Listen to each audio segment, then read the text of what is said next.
and you. No sailors, no patience, no two ways, just us. No phone calls, no messages, no family, no friends. I just wanna be alone with you, alone. Girl, I just wanna get it on with you. Yeah, so leaving I leave a clue. Here's what I wanna do, baby. I just wanna take the time tonight, holding your body tight, keeping you warm. Nothing's gonna stop this feeling, no. Such a good feeling. I just wanna take the time tonight, holding your body tight, keeping you warm, yeah. It's always got this feeling. Nothing. Such a good feeling. Listen, baby. No bill collectors, no landlords. Your boss is tripping. Just ignore it. You got plans. Call them off. The CD. Take it off, Paul. I just wanna be alone with you. Girl, I just wanna get it on with you. Yeah. So I'll leave a clue. Here's what I wanna do. I just wanna keep the time tonight, holding your body tight, keeping you warm, baby. I'll be giving you such a good feeling. I just wanna take the time tonight, take my time, keeping you warm, this feeling. I'll be giving you such a good feeling. Really, really want you, baby, baby. Really, really want you, baby, baby. Really, really want you, baby. That I want you. Really, really want you. Oh, you want me like I want you, baby, baby. Sexy lady. Really, really want you, baby. Listen, baby. I got you, I got you, have you, baby. Gotta have you, I got you right now. Have you now.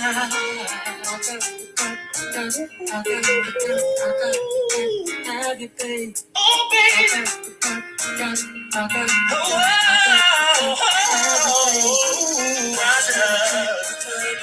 Take my time, yeah. Keeping you warm. Nothing's gonna stop this feeling, no. I just wanna take my time and take my time. Can I go the way? Nothing's gonna stop this feeling, no.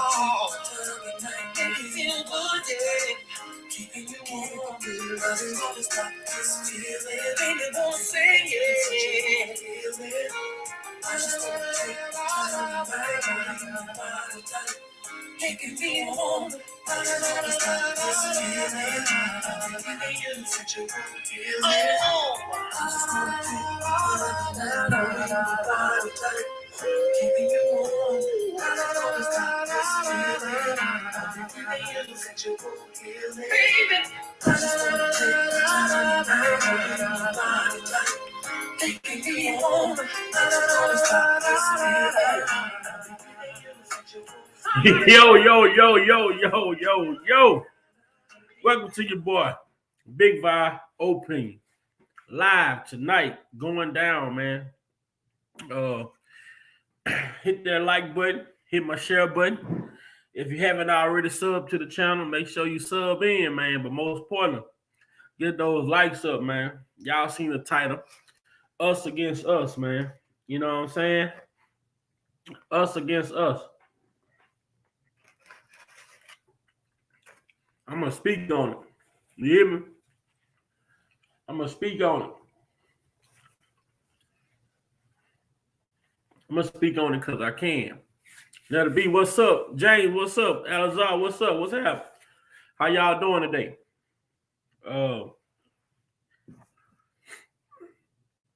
Hope everybody had a great weekend. You know, back to the basics tomorrow, right? Back to the basics tomorrow. So, hope everybody had a great weekend.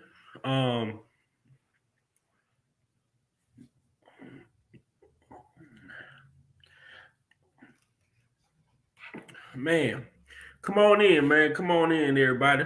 But yo, I name my live Us Against Us for a reason.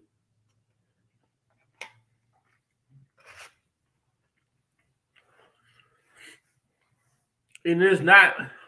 I named it "Us Against Us" for a reason, and I named it that because it's not really so much the bloggers that we see that advocate and try to bring awareness to what's going on with the case of R. Kelly. No, it's not about. So I don't want anyone to think it's about the bloggers that we know of that's out here networking. But what I do want to speak on, my issue, it pertains to the black to the. I don't like saying the word black, but that's how we relate to it. I mean, my issue is with the black media outlets that we look at, like Hip Hop Uncensored, that we look at like Roland Martin, and where we look at like just as today Willie D Live. I mean, a lot of these, like, see, I put Willie D. I put Willie D on a.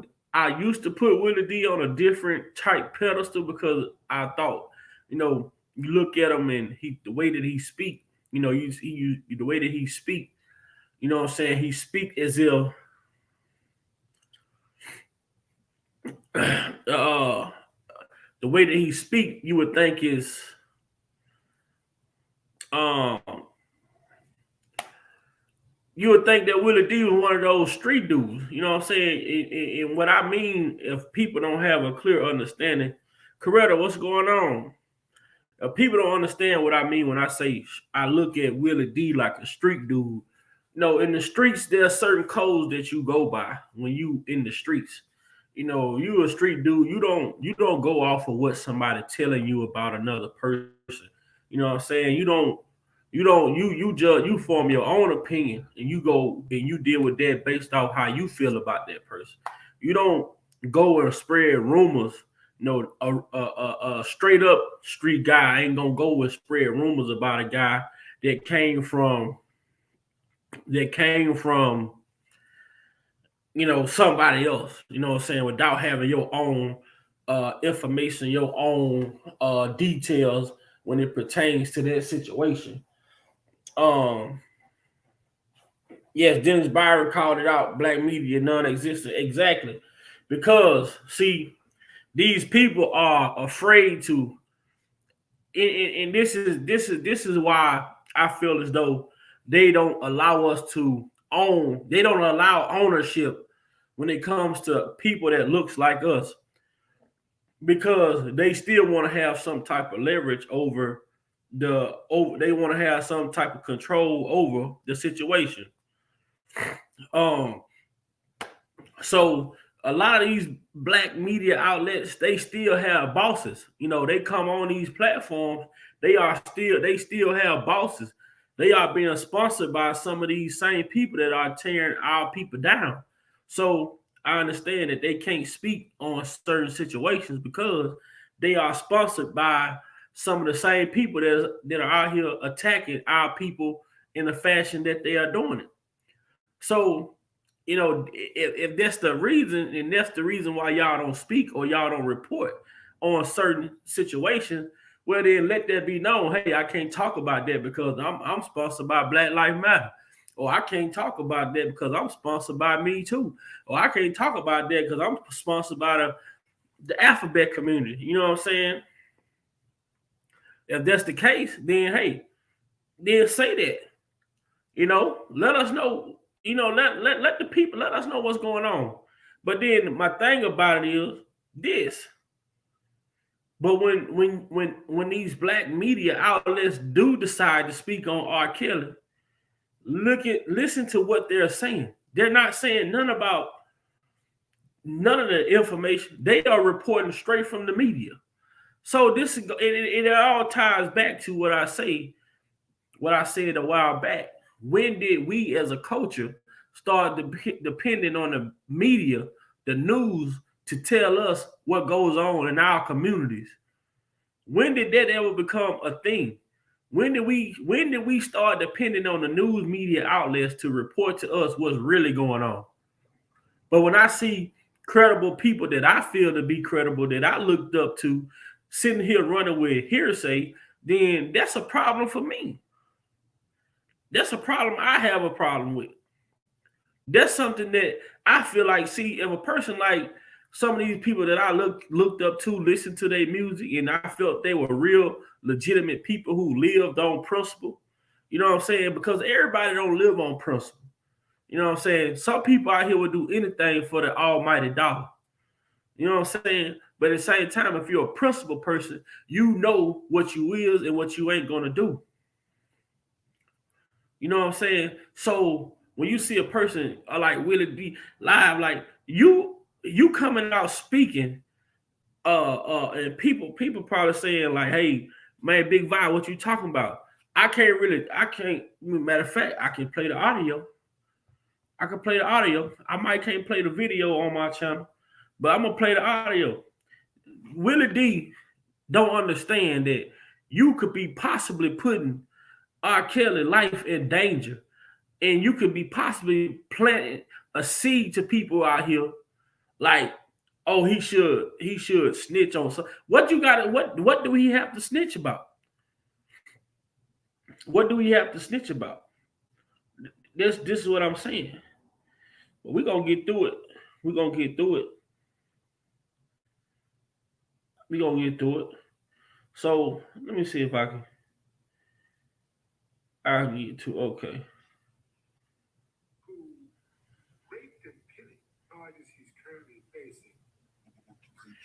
Let y'all hear what this dude said.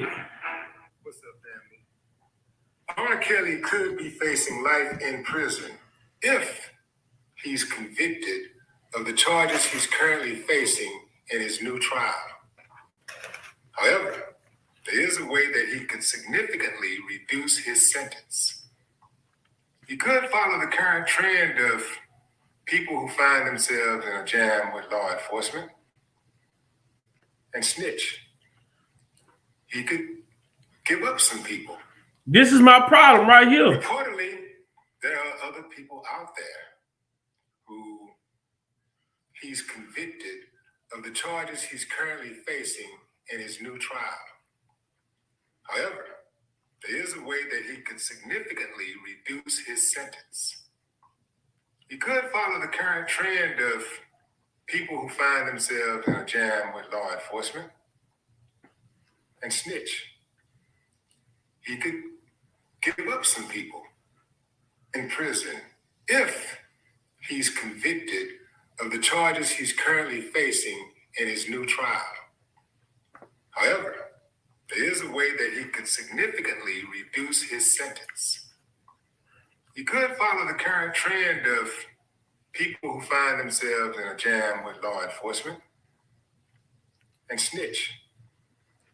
He could give up some people. Reportedly, there are other people out there who R. Kelly may know of in the entertainment industry who have engaged in some inappropriate behavior. Now, y'all want to know the funny thing about that? Y'all want to know the funny thing about that? What Willie D said? He said, there may be some other people out there. He said there may be some other people out there that R. Kelly may know of that may have participated in some type of behavior or whatever. But every single person that's in here know R. Kelly did not deal with the industry on a personal level. R. Kelly did not deal with the industry on a personal level. Only thing R. Kelly did in this industry was make his music. That's Willie D. That was Willie D live. Only thing R. Kelly did in this industry was make his music.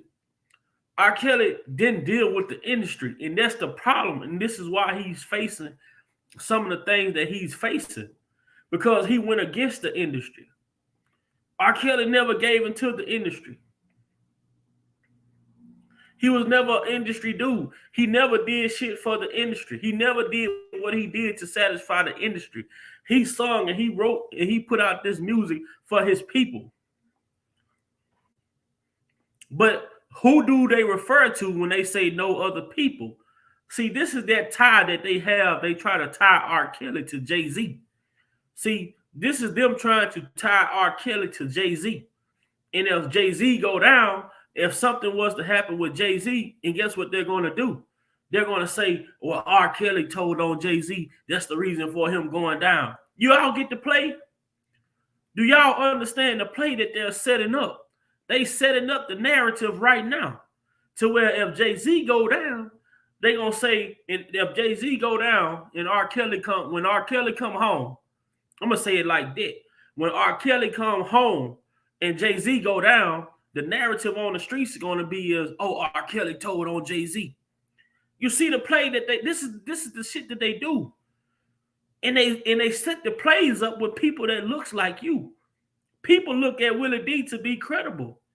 So if Willie D says some shit like this, if R. Kelly he can do something, he can cooperate with the people and tell on some people he might know in the industry. But we know R. Kelly did not deal with industry people outside of Jay-Z, really. You know what I'm saying? He had his personal relationships with other people like Tyrese and those guys. But the only other person they could be talking about, who could he possibly tell on? Who is the only other person that's out there that's known to have been dealing with these underage, really dealing with underage girls? Because as we know now, these females that R. Kelly was dealing with was 18 years of age. You know what I'm saying? R. Kelly ain't got to tell on nobody. For what? This man been quiet. He was quiet in 2008. He's been quiet now. What the fuck do he got to tell for? What is rolling over on somebody going to help him? This man understand. When he said, I'm bound by my destiny, this man knew a lot of this shit that was coming was going to come. So if he was going to tell something, he would have been told something. That man ain't worried about telling. He ain't got shit to tell. He wasn't there. He ain't saw shit. That man haven't participated. He ain't been in the rooms with these people. This is why they want to isolate R. Kelly the way they do, because he would not get with the program. He would not surrender to these people. And this is what we're seeing, the result. This is a result of what we're seeing. Because if he would have got on board and participated and did the shit that these people wanted him to do, ain't no way these charges would have ever came about against this dude. But the simple fact that he didn't go along with them, they was looking for anything to try to nail against him.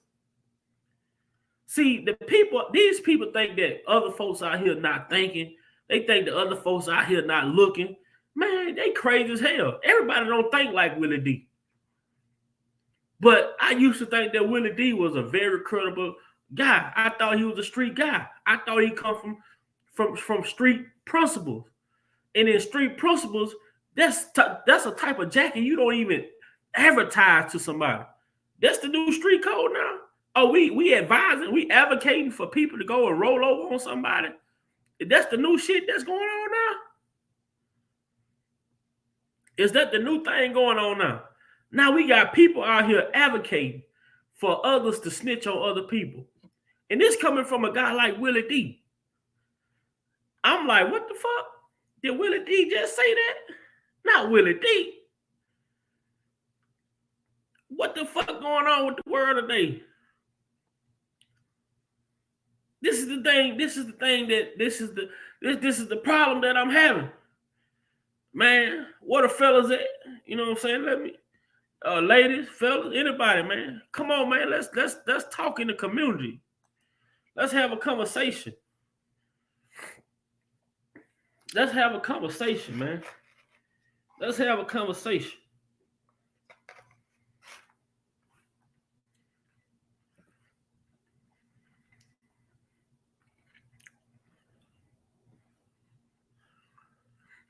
Let's have a conversation.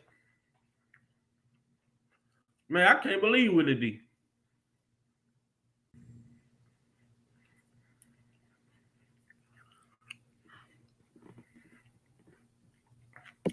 Got one of my uncles coming up.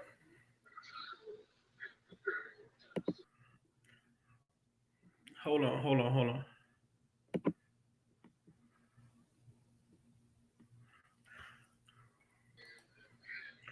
What up, Unc?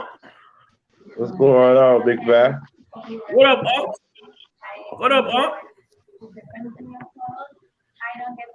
Lex, you here? Yes, sir. How you doing, my brother? Yes, sir. What up, Unc? What up, What up, Big Guy? What's up? Hey, man, you hear this fool, Willie D, man? Yeah, man, I was looking at it, Yeah, man. I heard his last little live post. I kind of scanned through it, and then I was going to send you some more information about. He had a podcast.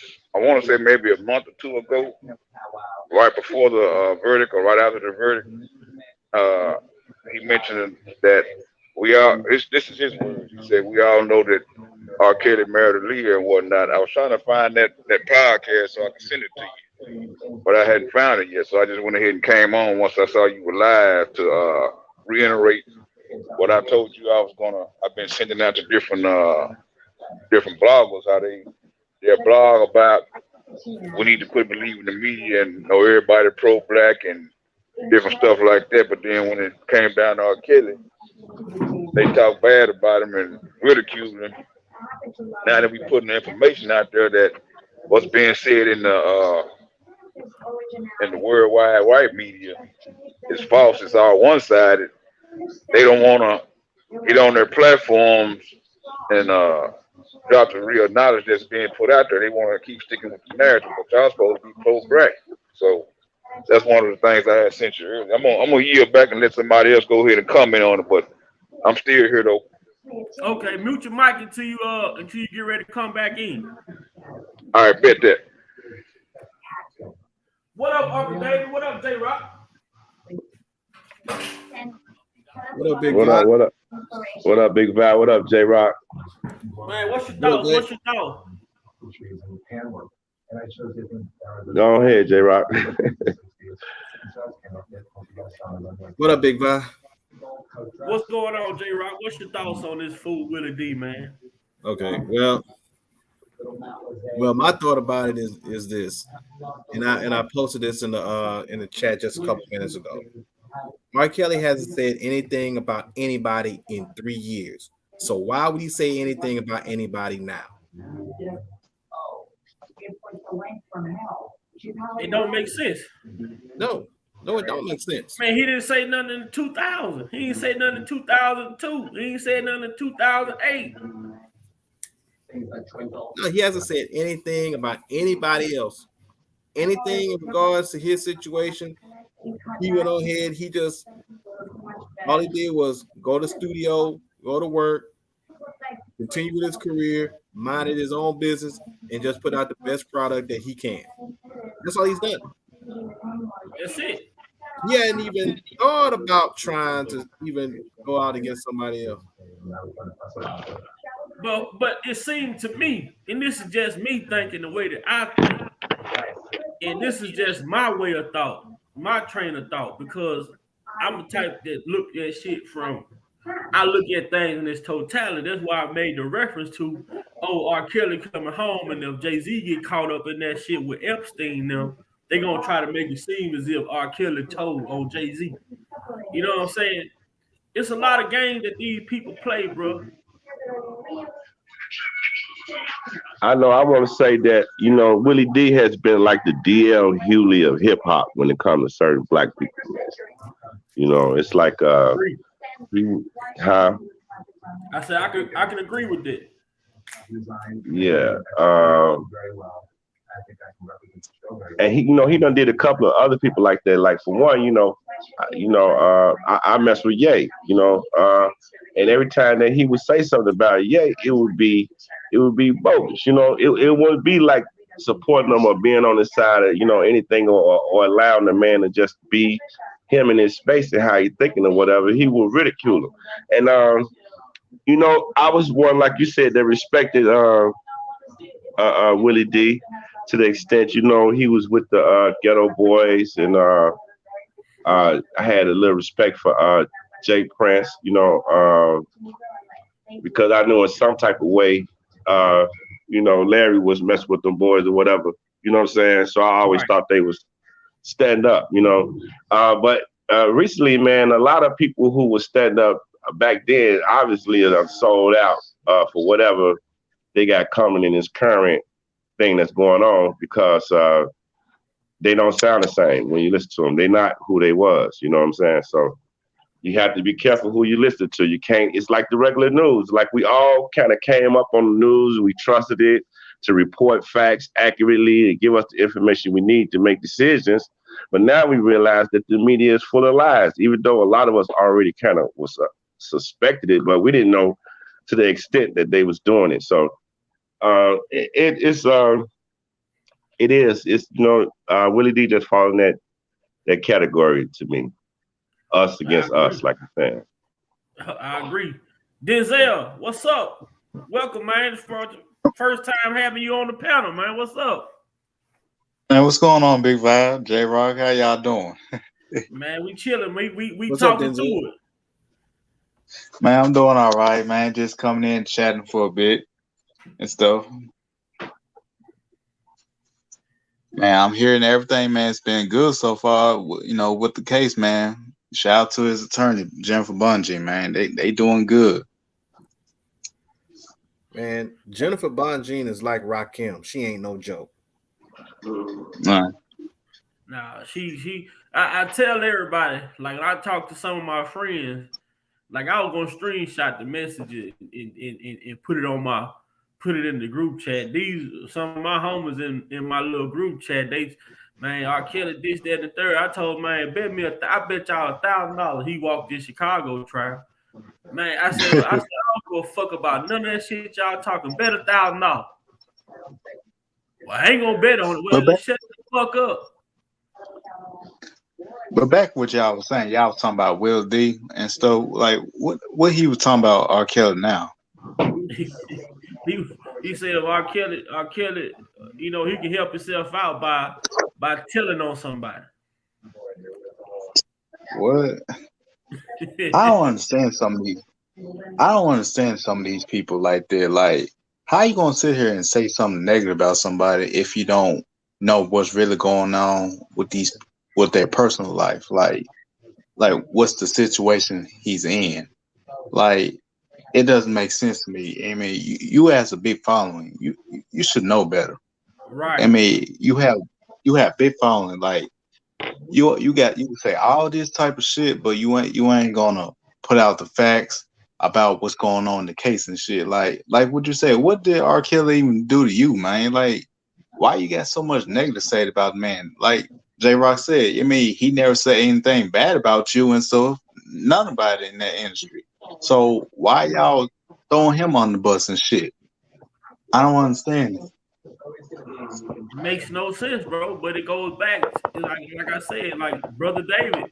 I think me and David look at it from somebody got some background noise. I don't know what it is, but I think me and Brother David, maybe all of us on the panel, look at it from the same way. I thought Willie D was a principled dude, man, and he way before my time.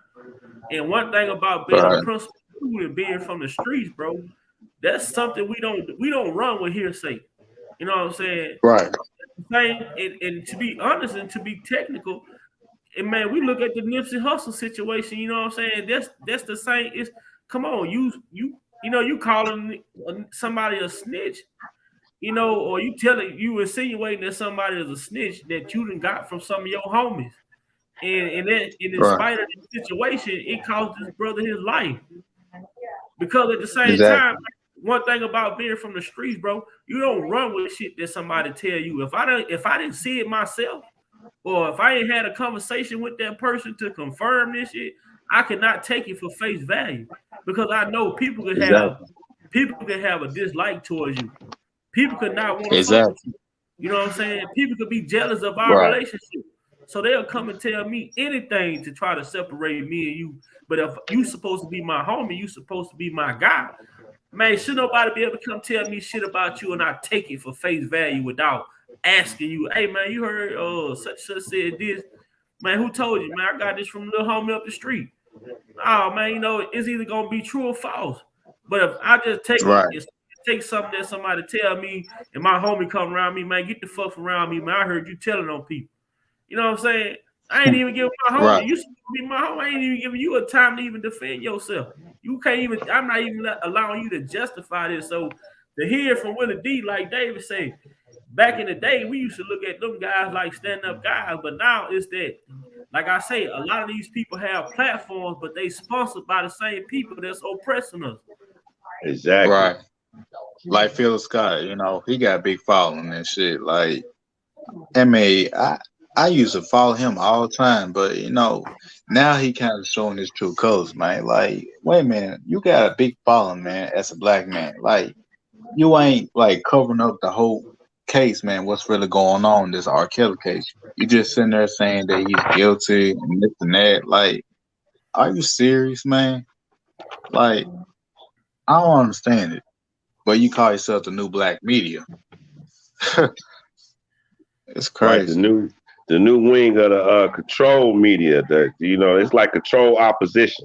They act like they ops on black people's side, but all the time this is who they put before us because they know that we honor these kind of people and we think they're respectable. But what's being exposed right now is that we see who's selling out. We see who done sold out. You know what I mean? And Yeah. it's just going to be so terrible for a lot of people, man, when it all come out. Because the people that speak the loudest be the ones that's guilty of shit that we would never suspect. You know what I mean? Yeah. Guilty of the same crime. Yeah, and you got to keep in mind also, the Ghetto Boys Reloaded podcast is actually sponsored by Charlemagne the God. Wow. Damn. Wow. That's it. That said it all right there. Yep. Yeah, he's actually. Yeah. If anybody can go back and go through all his shows and he ain't said nothing about Charlemagne the God, there you go right there. You know what I'm saying? How you gonna be one-sided with your judgment? You feel me? Right. How you gonna land on this man when there's so many other people that fit that bill? Listen, man. You know what I mean? Exactly. But that's the problem though with a lot of these people though. It's like they just pick and choose on who they want to talk about. They're not trying to get the facts. They just want to basically be selective who they want to defend or go against somebody who they don't like. That's what I don't like. That's my big problem right there. And I don't like it. And even to speak on it, like a lot of people we knew of R. Kelly, but when you got into this part of the fight, you start to learn more about R. Kelly just like as an individual. And for me, I feel it's safe to say that R. Kelly wasn't an industry dude. He wasn't for the industry. Right. No, he wasn't. Now, and I'll say this now: people like now some people like Willie D and other people, they just ride with the narrative a lot of times, and they don't really do the research and being as thorough as we are. And right. Especially when you line yourself with people who already got other people that already got powerful platforms and already are heavily invested in pushing this whole narrative. Because I said a long time ago, these people basically got a narrative to push and an agenda to feed. Right. And it's been that way for the past 3 years. But really with this man, it's been at a minimum of 25 years. That's a minimum because really technically it's damn near 30, but I'm just going 25 at this particular moment. But you got a lot of people like you said, the so-called new black media. Who is really the new black media, and does the new black media really have black people's interests? That's the question. Who approved these new black media people? And I feel like if you don't get a stamp from the community, how the fuck can you be new black media? Right. The community. You can't come up with somebody's hood and start claiming something if ain't nobody put you on. that's You know what I'm saying? that's A lot rolling. of times we live in a culture nowadays where people have a platform say true black media, but it ran by all white folk. Right. You gotta make it make sense. That's Right. Roller Martin right there. He always claimed the fame, new black owned media and all this. I'm like, God dog, man, you said it a whole lot, but when it came to this R. Kelly stuff, everybody that was on your panel, he had like 4 or 5 people on this panel, and they were all just about rating R. Kelly. I'm like, man, y'all tripping hard. Yeah, I I mean, call the him Boule. information is out there. I call him Boule Bird and the Flock. Oh yeah. The information is out there now. So by now, all these black-owned media puppets, who they so-called claim themselves, they should by now have either read a transcript, looked at a transcript, or got the information to know. Well, no, this stuff right here is not right. We need to go on here and change this up and break out the real deal. But they not doing. They doing the same thing that the regular media doing. Yeah, Right. but also too, they're being very quiet because now if they talk about R. Kelly, so in some circles, they get real quiet now. They don't want to talk about it because they already stuck their foot In their mouth. in their mouth, in the narrative, and already implanted themselves in whatever narrative inside what they own.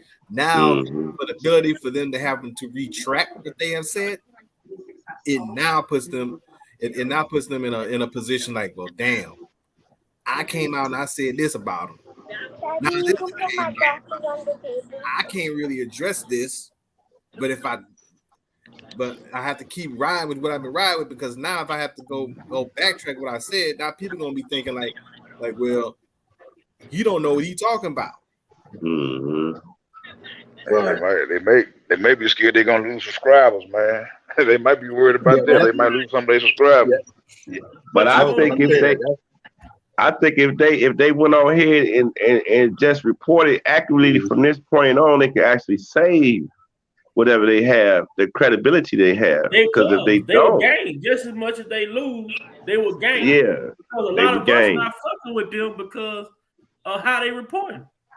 Mm-hmm. Right. So if they report like fair,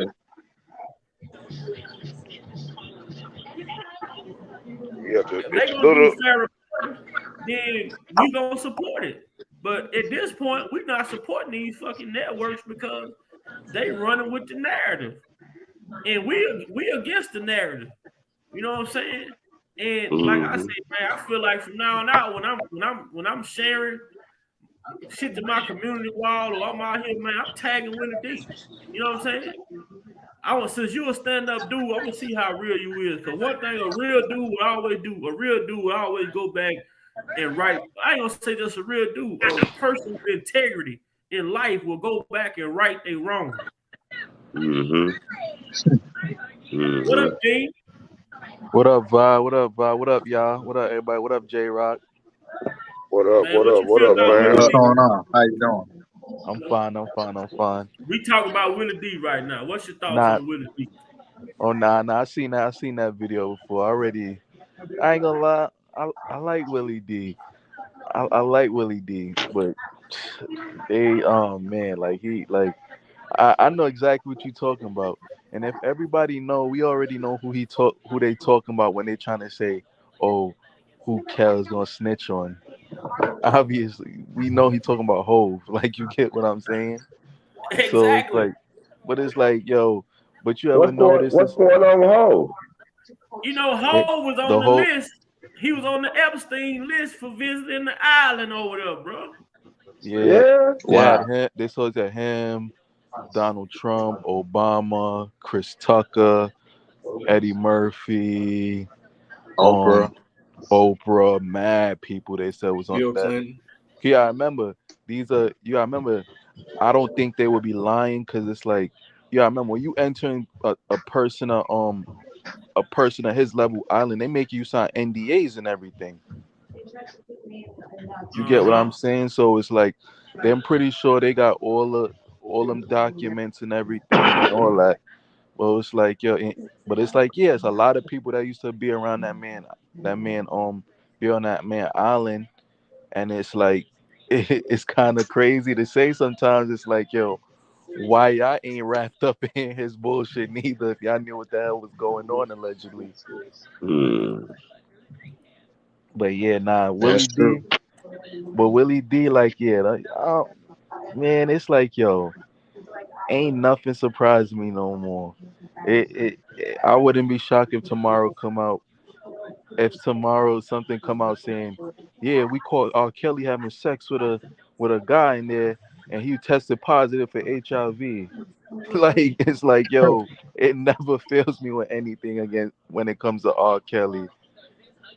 It's like yo, they just want they want to paint this guy like he's like the definition of a piece of shit, and it's like yo, that's kind of crazy. That's true. Like come on, like then like it's like nobody have no compassion for this guy. But it's like, but then again, it's all these white media's pushing this, and then that's just to go to show you how white people really look at us. Yep, and also too, and I said this before, and I'll say it again. Black folks didn't have this type of smoke for George Zimmerman. Right. Exactly. Exactly. That's true. Why Exactly. nobody's not outraged on that? Why nobody outraged on Carol Bryan that got Emmett Till killed? They not gonna charge her. Why they Ex- ain't gonna charge her? Facts. But they charged Especially, See, Billy that would make Cosby me at mad. 80 years old. right, especially since Emmett Till's murder was a thing that sparked the civil rights movement. Yeah. See, people ain't looking at that fast. They just focus on saying R. Kelly's guilty and shit. Like, but y'all not getting outraged on that woman that got that boy killed. For See no Man, but that that's for see no reason. that's crazy. but like I said earlier, though, Black people we have get to look at when it comes to our culture, how many of our people really standing on principle? Most of the most influential people. You see what happened to the influential people of our time who stood on their own, and I'm talking about with no backing from them type of people, like the Tupac, like the mm, Martin, like Malcolm, like uh uh my boy in Chicago, Larry Hoover, Jeff Ford, Fred Hampton, Marcus Garvey, all these people who stood on principle and said, fuck them people. You see what happened? When you see mm, people of color in powerful positions in this day and age, they sponsored by them people. Right. So they can't speak mm, on certain shit. They're not gonna talk on mm, certain shit. Man, how you on the news reporting about a man going into a convenience store and selectively shooting down elderly black people with an assault rifle and literally point the gun at a white person and say, "Oh, I'm sorry," and then continue on to shoot black people. And you sitting Yeah. on this news station and you talking about this shit calm. I would have lost my job that day.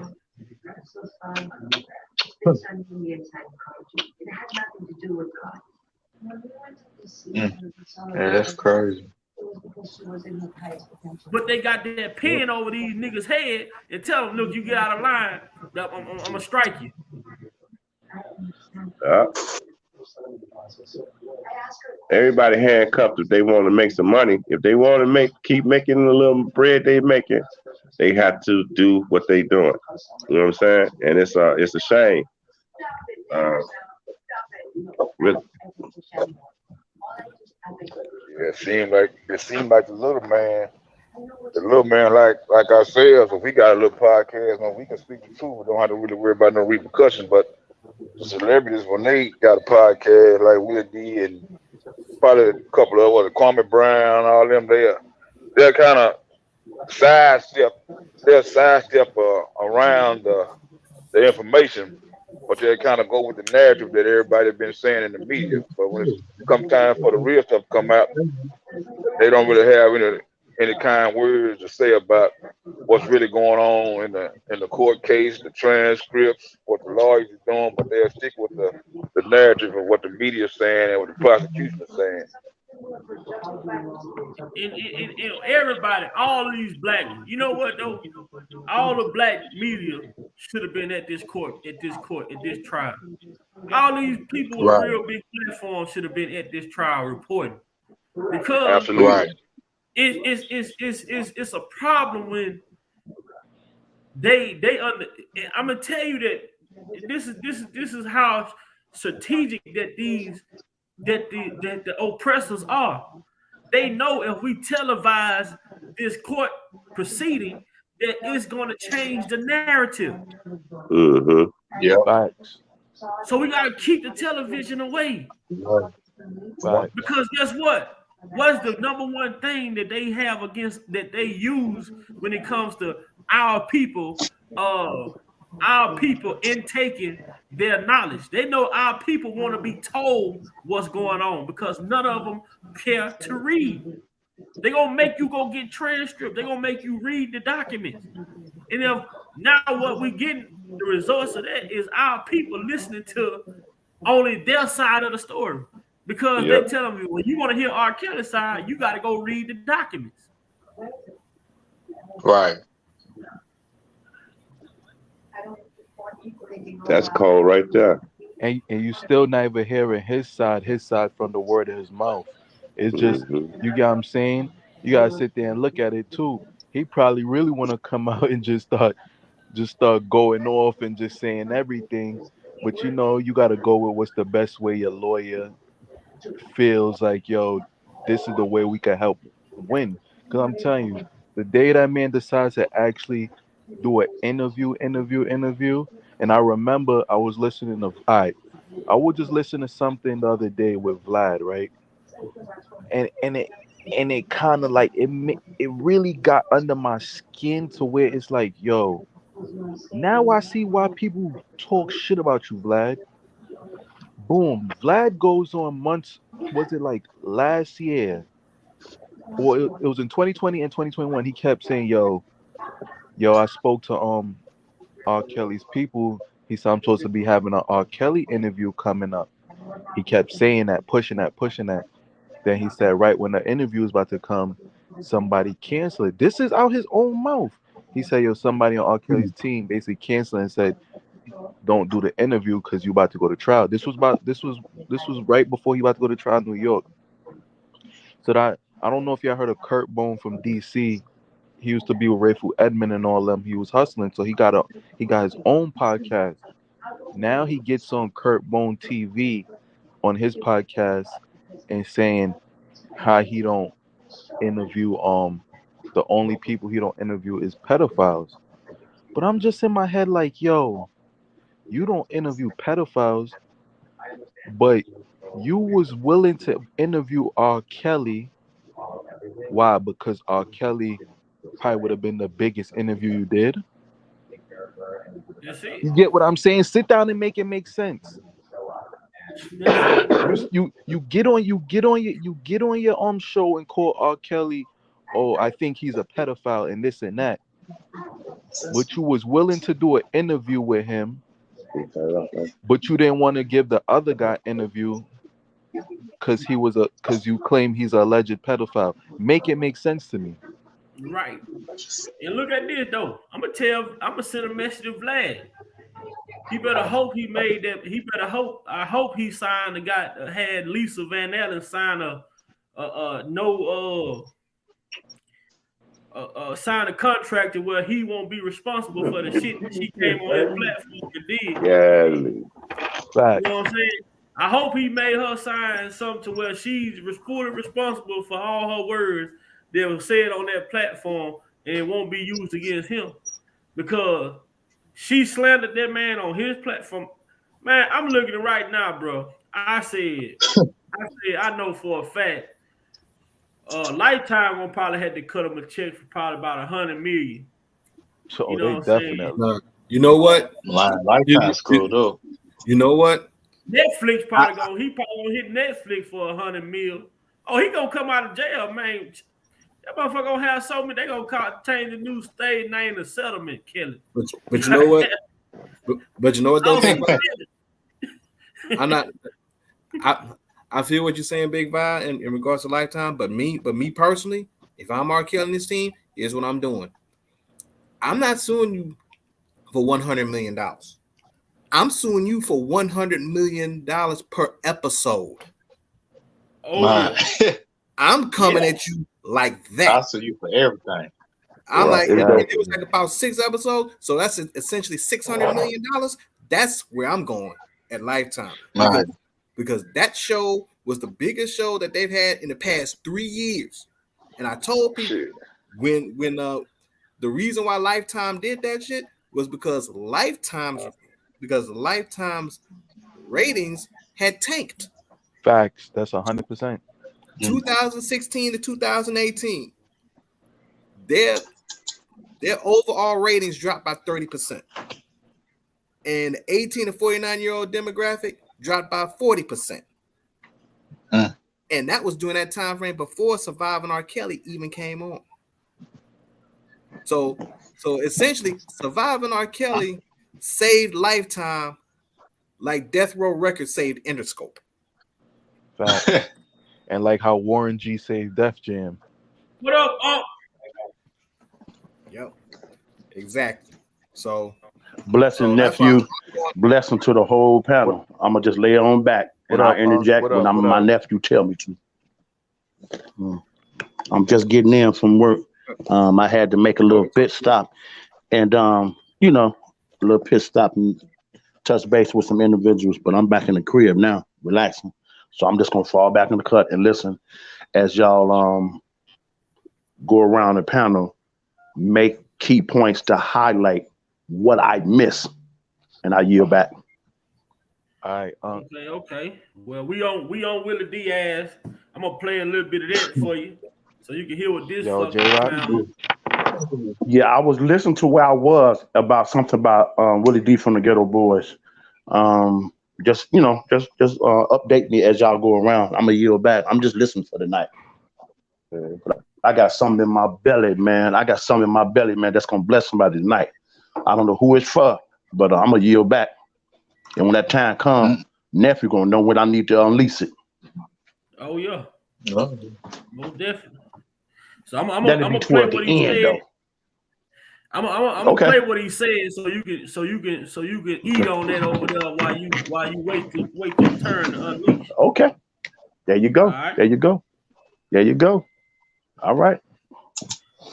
Let's get this old clown on here right quick.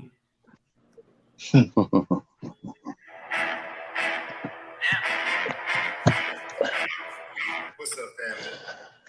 R.kelly could be facing life in prison if he's convicted of the charges he's currently facing in his new trial. However, there is a way that he could significantly reduce his sentence. He could follow the current trend of people who find themselves in a jam with law enforcement and snitch. He could give up some people. Reportedly, there are other people out there who R.kelly may know of in the entertainment industry who have engaged in some inappropriate behavior. And it's crazy how he just targeted the entertainment industry. I'm gonna take care of that, nephew. I'm gonna take care of that. I'm gonna take care. When I say I'm gonna bless this, when I speak later on, it's gonna be I'm gonna say it like Pac. It's gonna be the realest thing I ever spoke.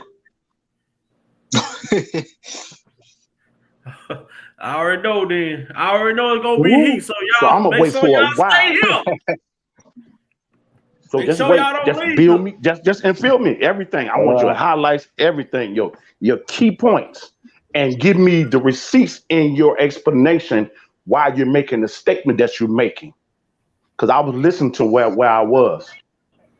So I ain't gonna tell you what I heard, which I was talking about, the little bit that I did grasp, and I yield back. So you're saying you're gonna let it marinate for a little while. Woo-hoo!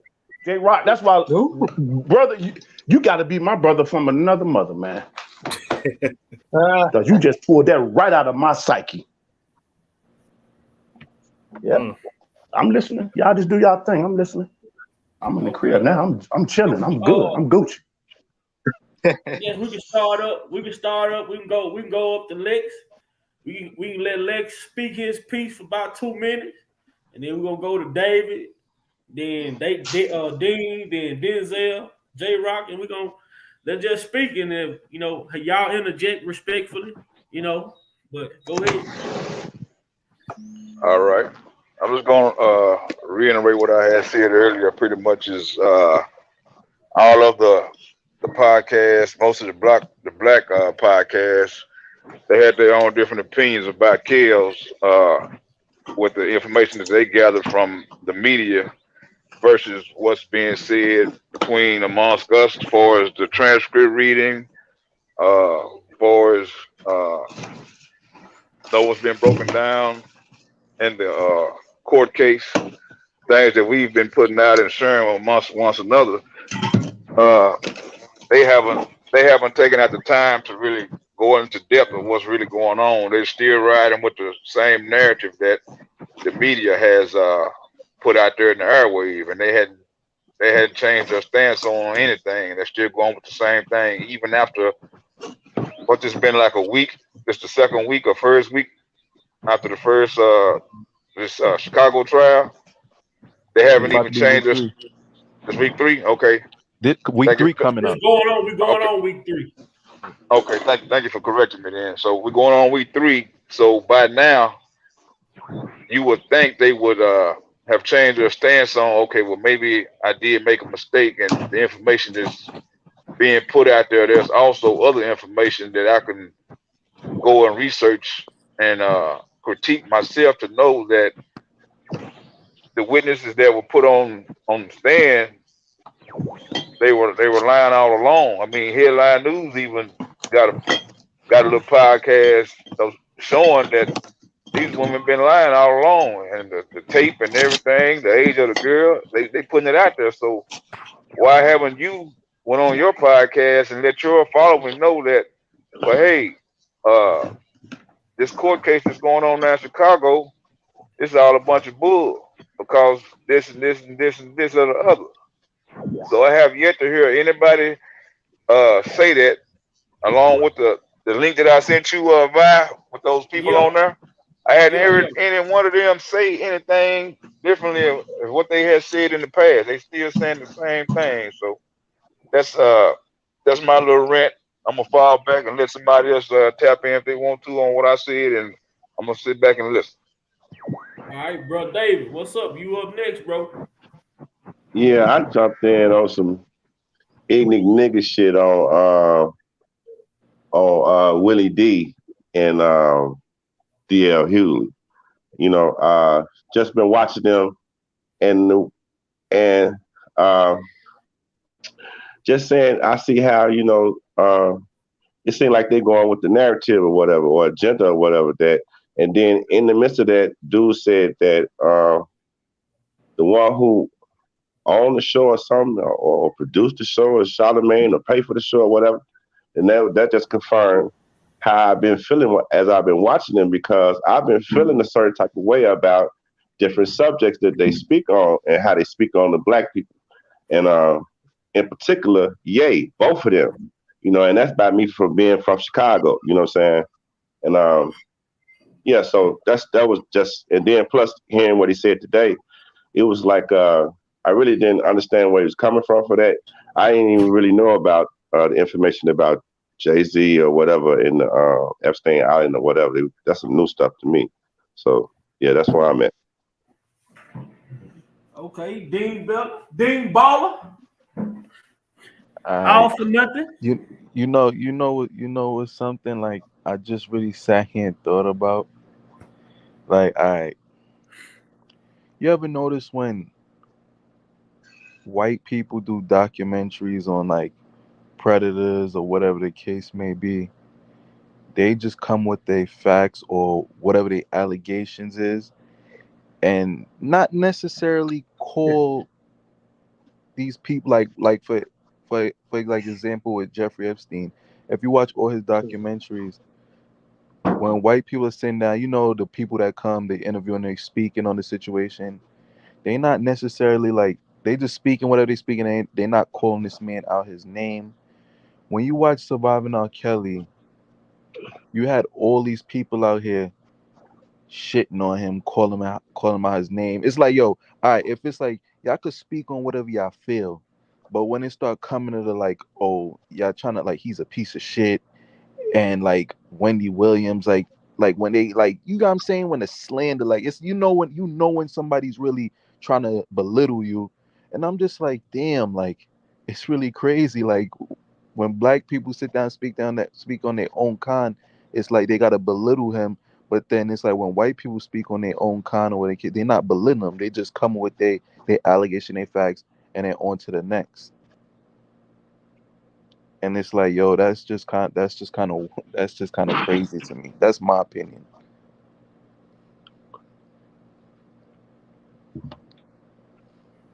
All right, we on J Rock. Then we got our sister Bless One just came up. So J Rock, then we can go to Bless One. Think what Denzel, he fell off. Okay, yeah, okay. Denzel fell off. Okay, we're gonna go to J Rock, then Bless One. Well, I think it was David that mentioned something about the fact that you've seen how certain black folks actually address certain topics, and it's kind of like they all have like the same narrative that's pushed out. If you really look at it, it's not. And you mentioned D.L. Hughley and Willie D. I'm gonna throw some more names out there: Ricky Smiley and Steve Harvey. I'm throwing them out there. I'm throwing them on the fire too. Yep. Because they've been talking a whole lot of shady BS for quite a long time. In regards to R. Kelly, and I think in regards to Willie D, he's supposed, I guess, like I mentioned, his show, the Ghetto Boys Reloaded podcast, is actually being sponsored by Charlemagne the God. So he has a quote unquote total line in regards to the narrative that they want to go ahead and put out, because if they don't, because it would look real crazy if Willie D said something contradictory to what Charlemagne is already says to begin with. Right. You feel me? And then why would he even, if he ain't never mentioned Charlemagne name, he should have never mentioned R. Kelly name either. Right. Especially like I said before, because as a matter of fact, one of my best friends came back from overseas this past week, because he's a contractor overseas. So he came back, so he's here for about 3 weeks. And he told me, he said he got to the point, he said, I don't know what to believe in regards to the R. Kelly case anymore. He said, I don't know what to believe. He said he talked to a guy over there, and and the guy told him, he said, I really believe now that R. Kelly is being totally set up, that he's being totally railroaded. And I was just and I told him last night, and my other best friend was over here, so we were all just chopping it up. And I told them, I said, all of this, everything that wasn't coming out in the wash is damn sure coming out in the rinse. So I posted up. So I pulled up some of the clips from Lisa Van Allen's days on the stand and what was being said. And when I mentioned the fact that she didn't want to come to court and the U.S. Marshals had to go get her, right? That alone already says, well, he's already been convicted for 30 years in New York. Now all of a sudden, why she don't want to come to court? Because she's been on multiple platforms, been spreading that same lie on Surviving R. Kelly, Red Table Talk, Breakfast Club. I forgot she was on Dr. Oz too. Facts. I forgot about that. Let me interject to what you're saying, J-Rock. Shout out to my son, Dr. Phil. He the only one that said, I'm not going to promote bullshit. Indeed. Yes, he did. Yeah, he did say that. He really feel like in his heart, he was like, yo, I feel like these women. He's not trying to say it, but he really feel like these women are lying. He was really close to saying it. He said because the one thing that he said that stood out, he said I didn't want to interview these women because he said I don't know where the truth lies. And at this point, he said I am very skilled at finding out who if people are not being truthful. So at this point, I'm not even going to even address that. I'm not even going to talk to him because he said I don't know where the truth lies in all this.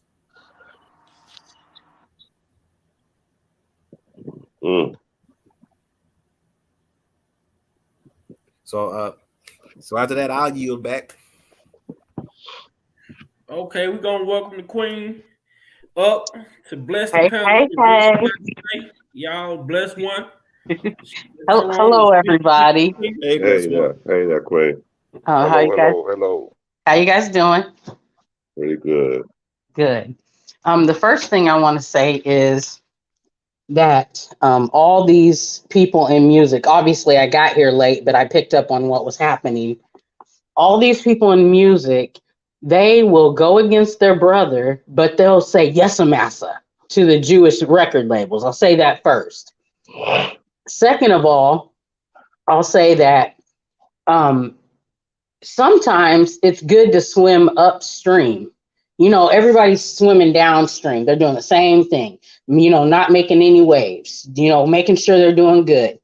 And then you have some people that stand out, and so they swim upstream. And I want to tell everybody that it's not bad to swim upstream sometime because you're going against the grain. You're going against what everybody else is doing, but you're doing for you what you feel is right. That's just a sidebar. The second thing I'm going to say, and I'll make it quick.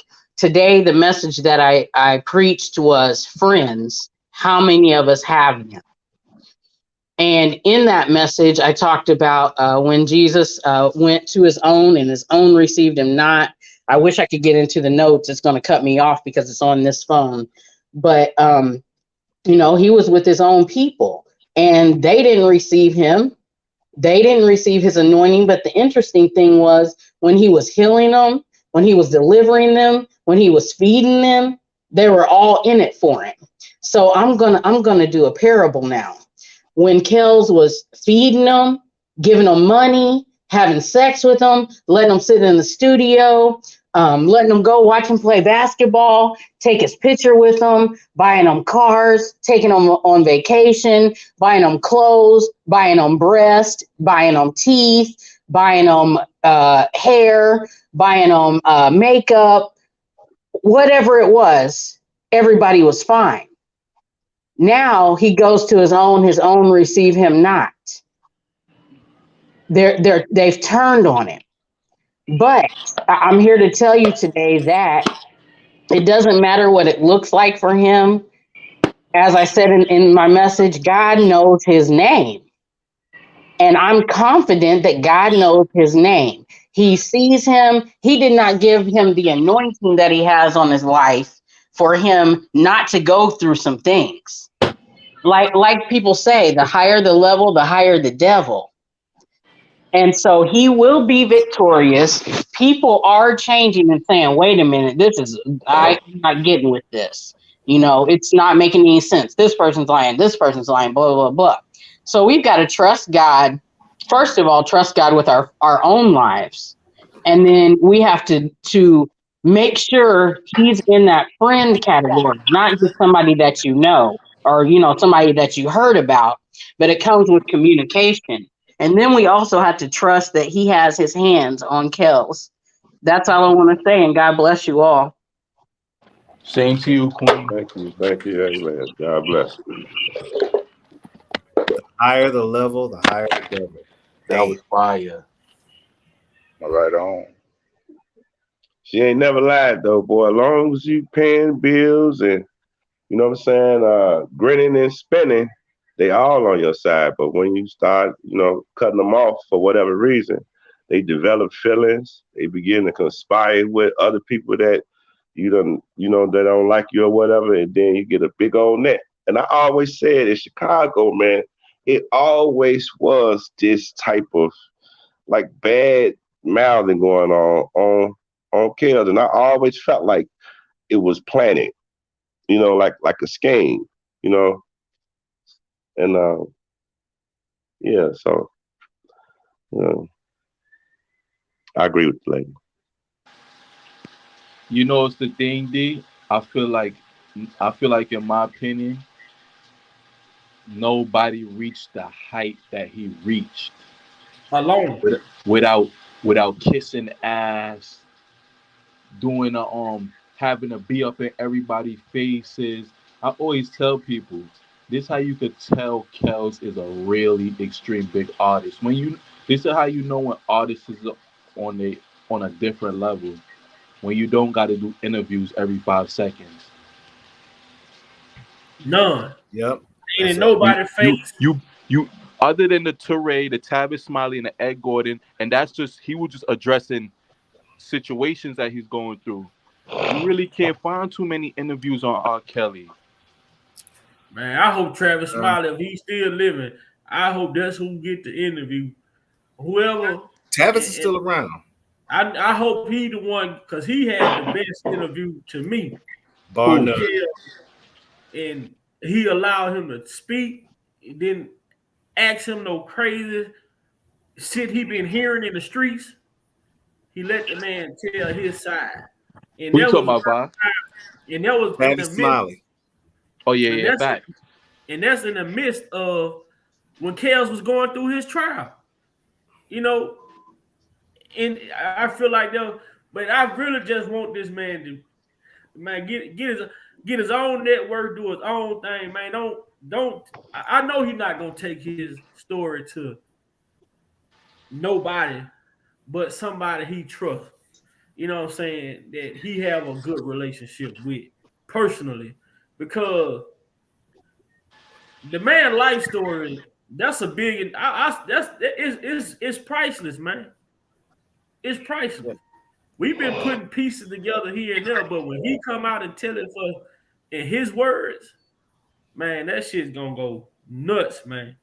And then on top of that, I want to say on top of that, Big Five, my fault, is that it's a lot of things that we don't know that certain artists know that have been to the height of the music industry, that know things that, you know what I mean, the behind the scenes are, and that's probably what R. Kelly, the threat that R. Kelly represent is that he know, like he done talked to Mike, he done talked to Prince, he done talked to, Pac, he done talked to, you know what I'm saying? So, and they all kind of share the same type of assault on their character, so that means that's a wealth of information right there that they probably didn't want to get to the people, you know what I mean? Mm-hmm. Right. Not only that, I'm gonna piggyback on something else. I totally agree with you, Big Vi, when I said when you said you hope Tavis Smiley get that interview because it was the best interview that he's ever done. That he's ever done with Tavis. Also, let's not forget, Tavis Smiley was also accused of sexual harassment as well. Mm-hmm. And I think because Tavis had to go through what he went through, I believe he would give R. Kelly more of a fair shot in that interview than anybody else. Because in turn, they could help each other out. Tavis would wind up getting the biggest interview that he had in a long time, and R. Kelly would be able to fairly get his word out at the same time. Because they can essentially help each other out in that context.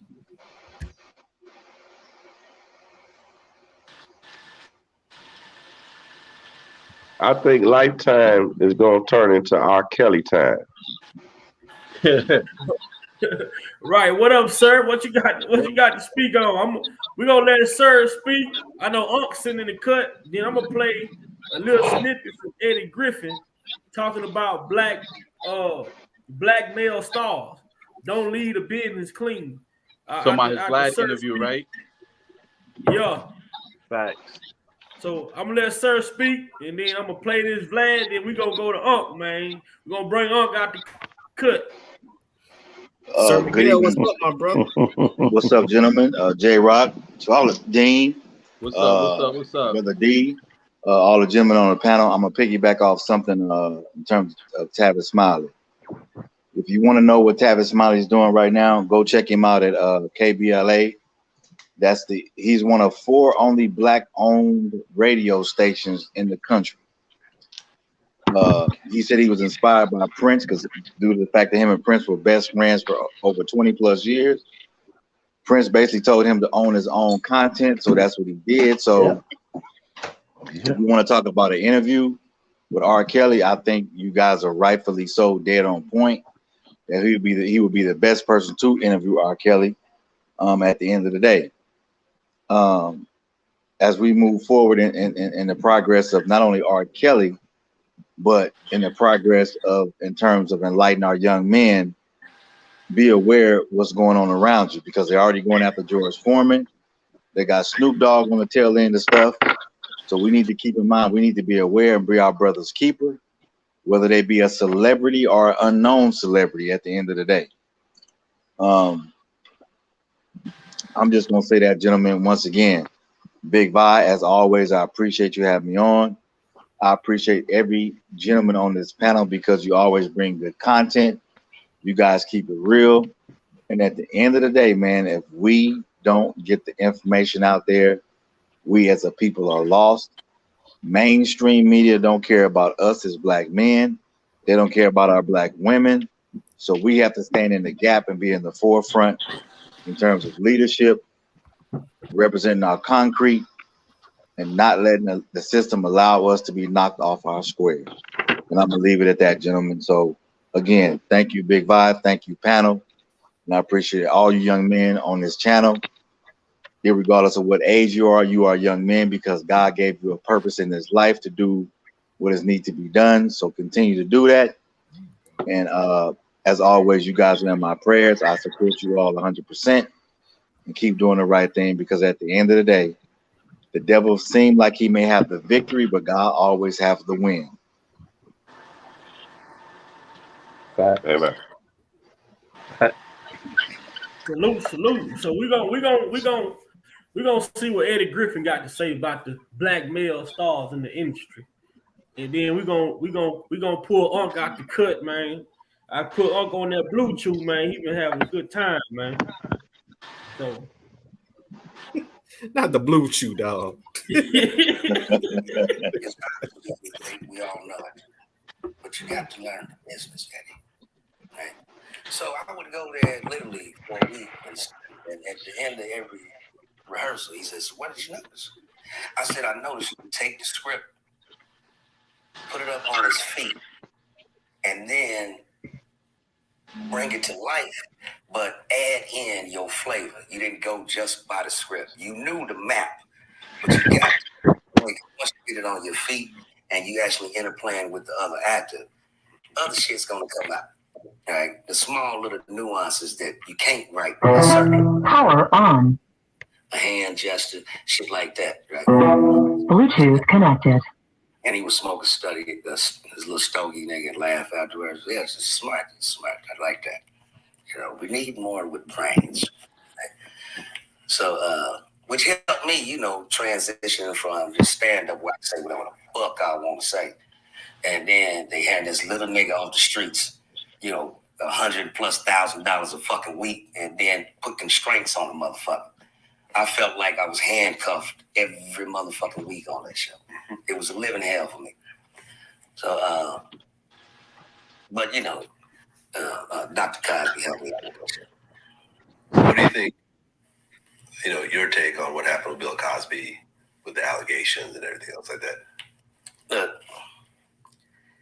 first off, you have to remember this was in the 70s. Right? I'm old enough to remember the 70s. The 70s is a different time, right? The 70s, motherfuckers all had Coke spoons around their fucking necklace. You go to the damn disco, nigga, the line is laid out on the table. Toot, right? When you want to level out after a hit of cocaine, you get a Quaalude, right?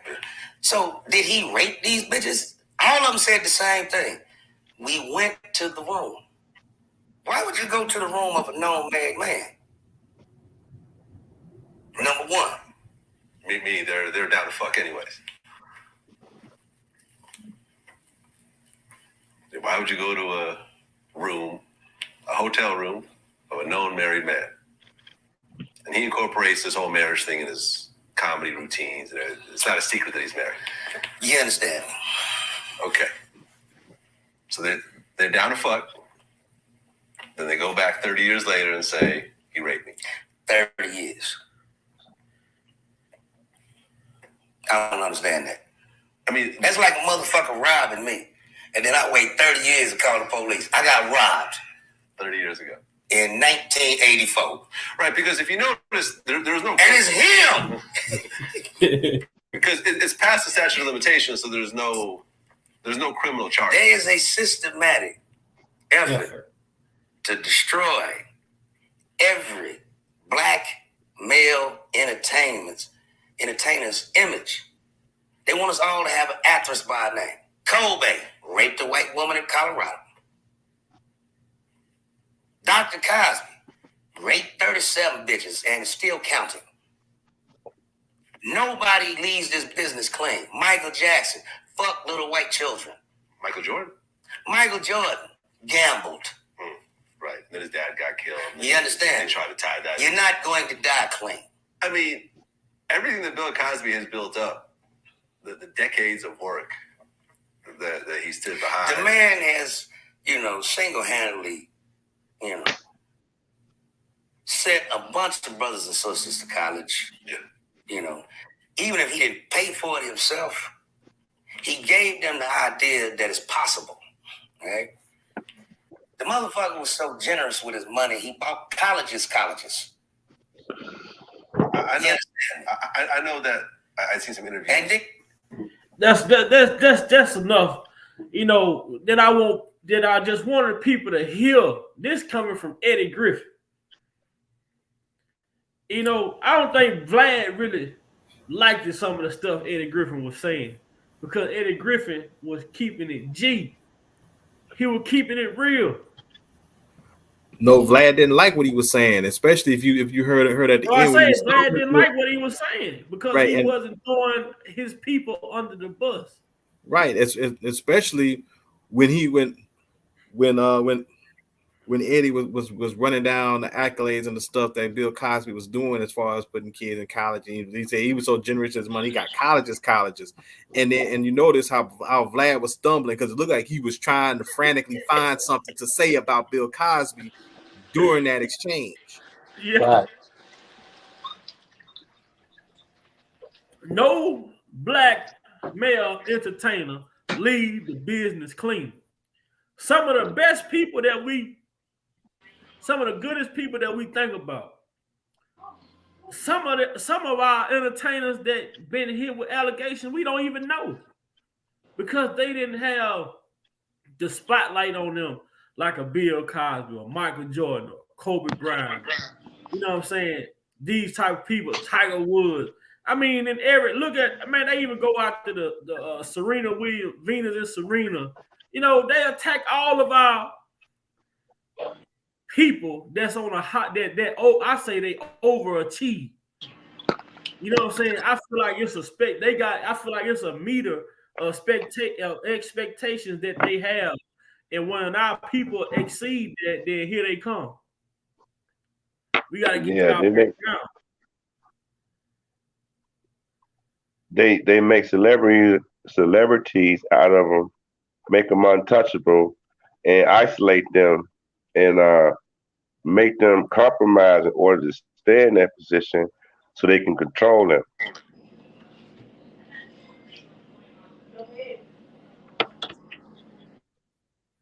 So we're gonna let Up come on in here and season the meat a little bit and see what he got to say. Yeah, I'm still in the cut. Y'all keep on. I'm still in the cut. Okay. Well, then we're gonna keep on rolling. So yeah. Just go back around, and then I'll be ready after you go back around there with everybody. And I'm gonna pop in, and I'm gonna pop right back out. Okay. So, to touch on, I think who is it? David make a point as far as the relationships that R. Kelly had, and look at the list of people on his relationship list, compared to a lot of people in the game. You're talking about a man that got a relationship with Prince, a relationship with Mike. This man got a relationship with Pop. I mean, all of his relationships that he had with these people. And now that David said that, I mean, in the relationship with Jay-Z, the relationship with Puff Daddy. I mean, it was, that Puff Daddy and Jay-Z relationship, I don't know how solid it was, but they conversed at one point. But and Fat Joe put smut on a man name too, I believe, if I'm not mistaken. Yeah. Oh, he did. He come out, Fat Joe went as far as fucking crying, like he was on Lifetime surviving R. Kelly. Fat Joe was crying. Like motherfucker done something to him. That sound like them tears is probably because it hurting him that they made him do that against his brother like that when he know that man gave him some money, put some money in his pocket too. You know what I mean? Then the type of tears that nigga had. Sell out tears. That's a possibility. Just like Vivica Fox and Lisa Ray, they blasted him on that all women panel they got with all the women on there. They blasted him too. Talk bad about him. Right. And I got right here. We go a little update. Co-counsel Klossman from Dennis Byron too. If y'all want to hear that. Dennis Byron talk about the nature of the courtroom with last week. And y'all want to hear a little bit of that? We can play a little bit of that. Yeah. He didn't turn up yet, so to speak. Well, let me just tell you, when I heard that, this is before the jury comes in. This is out of the eyes of the jurors. And when I heard that the star witness. This is the star witness. You had the Jane, but then you have Lisa Van Allen, who was supposed to connect the dots for the government. There was so much testimony that came out yesterday that she would have to respond to the testimony under cross. So I said, this is about the, yesterday I was like, I got to see what the cross is going to be. The last thing I thought would even imagine is that the prosecution will walk into court and say that the witness contacted and said she's not showing up. So they sent the marshals to go get her. And they brought her to court. And she got on the stand. And then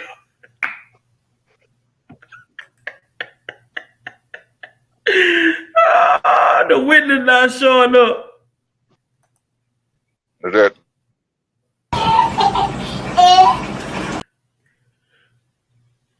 Was that all of it, fam? It's still some more. I just had to stop right quick for the week.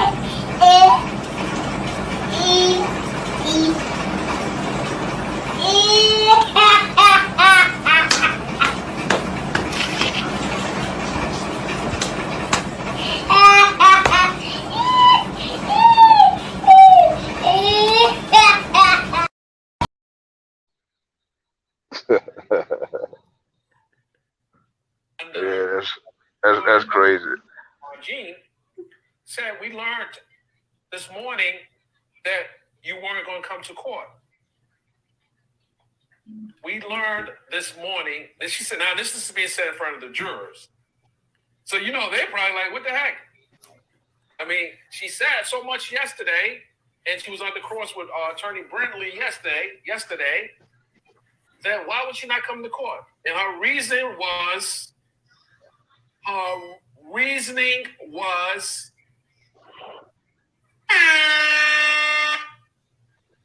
because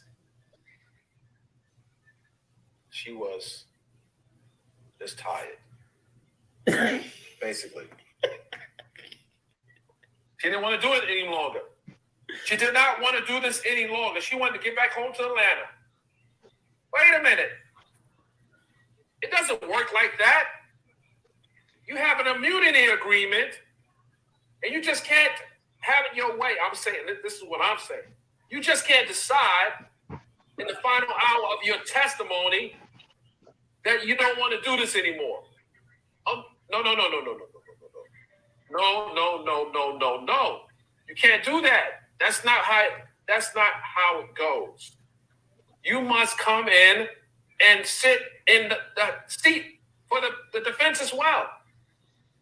So she comes to court, and then Jennifer Bonjean asks her that we heard that you weren't coming to court. She says this. Okay, fine. So now attorney Bonjean started going to a line of questioning, and she asked her again about the testimony she gave the prior day regarding what she said to R.Kelly when she first met him. And they were going back and forth, and it almost appeared that Lisa Van Allen was being combative with her attorney. It was just this. I want to frame it properly. It was this. I'm going to say it, and I don't care if you're talking. I'm going to still get my point out. So there were objections made, and there was a request, Your Honor, to instruct the witness to answer the question, things like that, and it was just uncomfortable to watch because we saw what was done yesterday under direct examination. We saw her cry 3 times. So when she started testifying this morning, there was a discrepancy in what she said in the grand jury and what she said back in 2008 and then what she said to the lawyers for the government in 2019.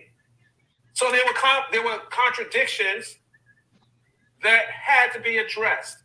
Now, those on YouTube, you need to hit the like button. You need to hit the share button, and you need to pay attention because we're about to go in. And I will say that Lisa Van Allen has some explaining to do. And I said this morning, I had to go on Vlad TV and watch the first 12 minutes of her interview, and I saw a contradiction in the interview versus when she testified in court. So the question was raised exactly when you met R. Kelly and how old were you actually? And it was just like, why do you have to, when you met him, you said you were 17, but you were really 18. We only learned this today or yesterday that she was actually 18. She wasn't 17. So you had to ask the question, why would she say she's 17 and she's actually 18 when she met R. Kelly? It puts her in another category as a victim. And there was another part in the testimony today when Attorney Bonjean asked her, and I got to refer to my notes, but I'm going on my memory. We're going to clear it up on a recap. But basically she said, isn't it a fact you weren't trying to help Jane? You weren't trying to help Jane? Isn't it a fact that you participated in child pornography? What? She said she was trying to help Jane. She's in court to give a testimony. The reason why you're here is to give testimonies and you're trying to help Jane. This is what she tells the court. The jury heard this. You were trying to help Jane. At what point were you trying to help Jane? Because we know that you testified that you saw tapes in a duffel bag, or you knew they were in a duffel bag because you heard the duffel bag when R. Kelly put the tapes down.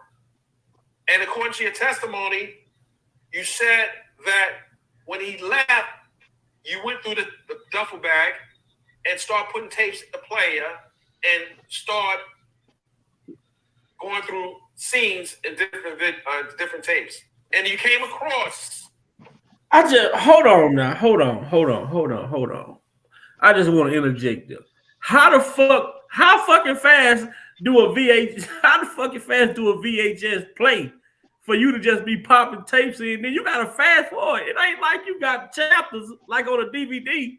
You gotta fast forward through the tape.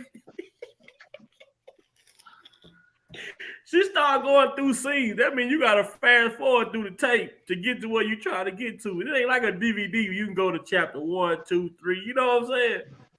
So she had all this time to go through these tapes. Yeah, that's why her name is Lisa Van Allen. Lies versus actuality.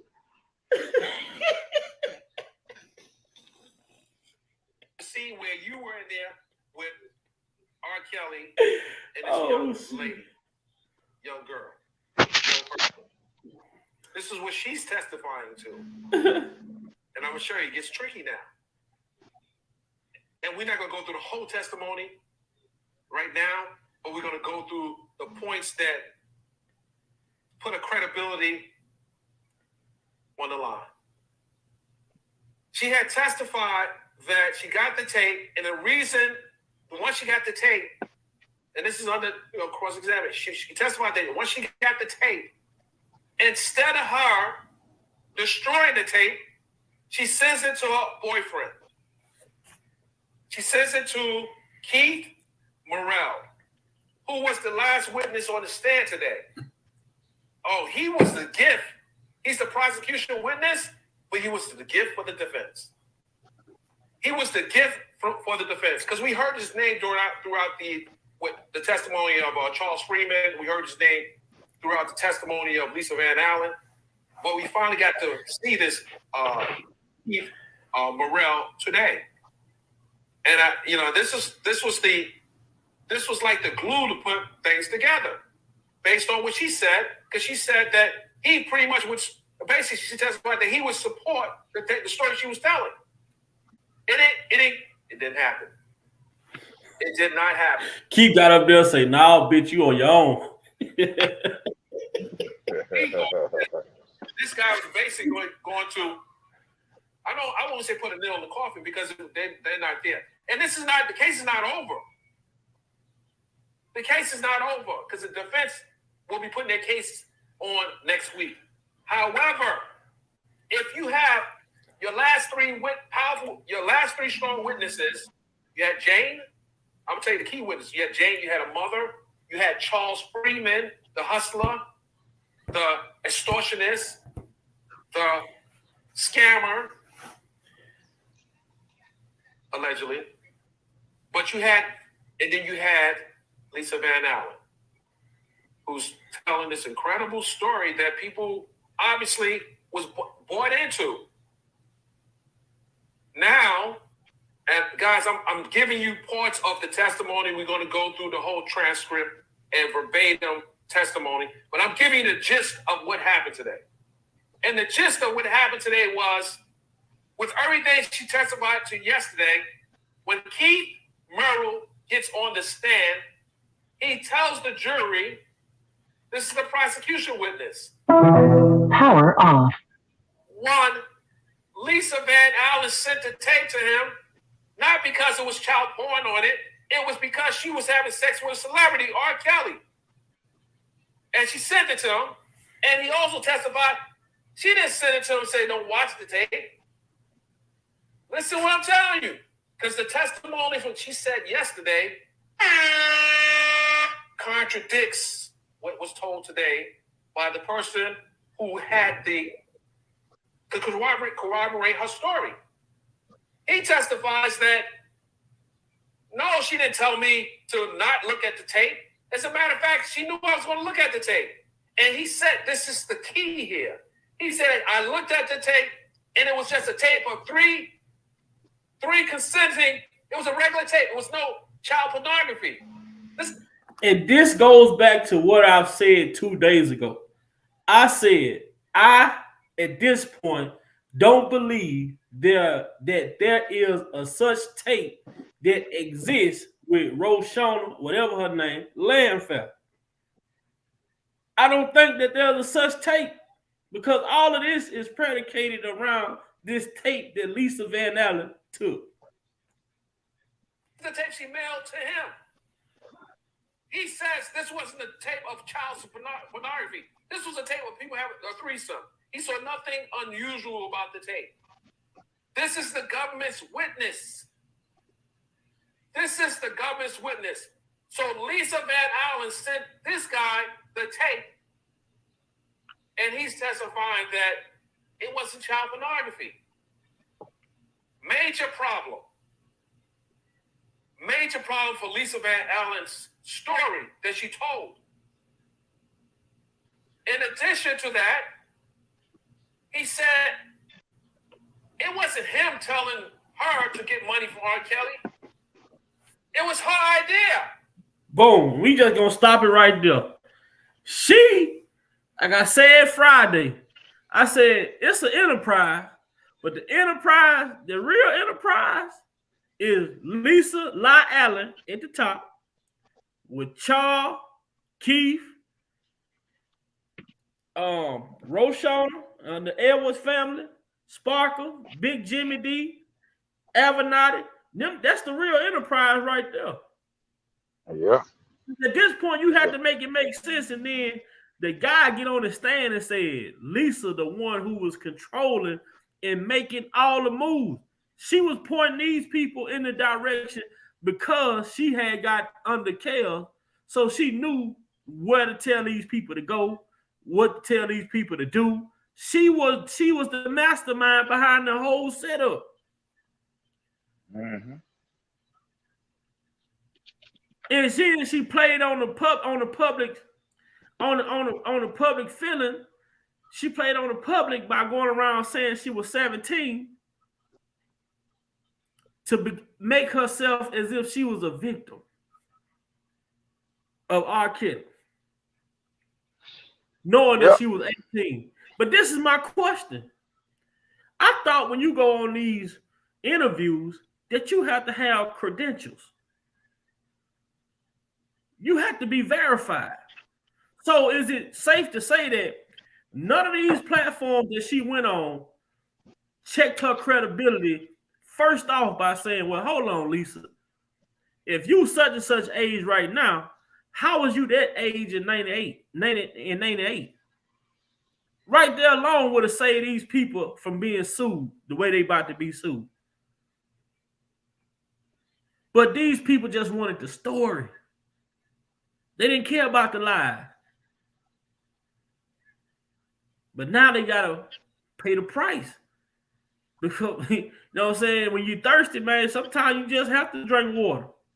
You can't always drink tea. You can't always have lemonade. You know? So, what y'all thoughts, man? How do y'all feel about Lisa La Allen? Who want to go? You want to go on, or whoever?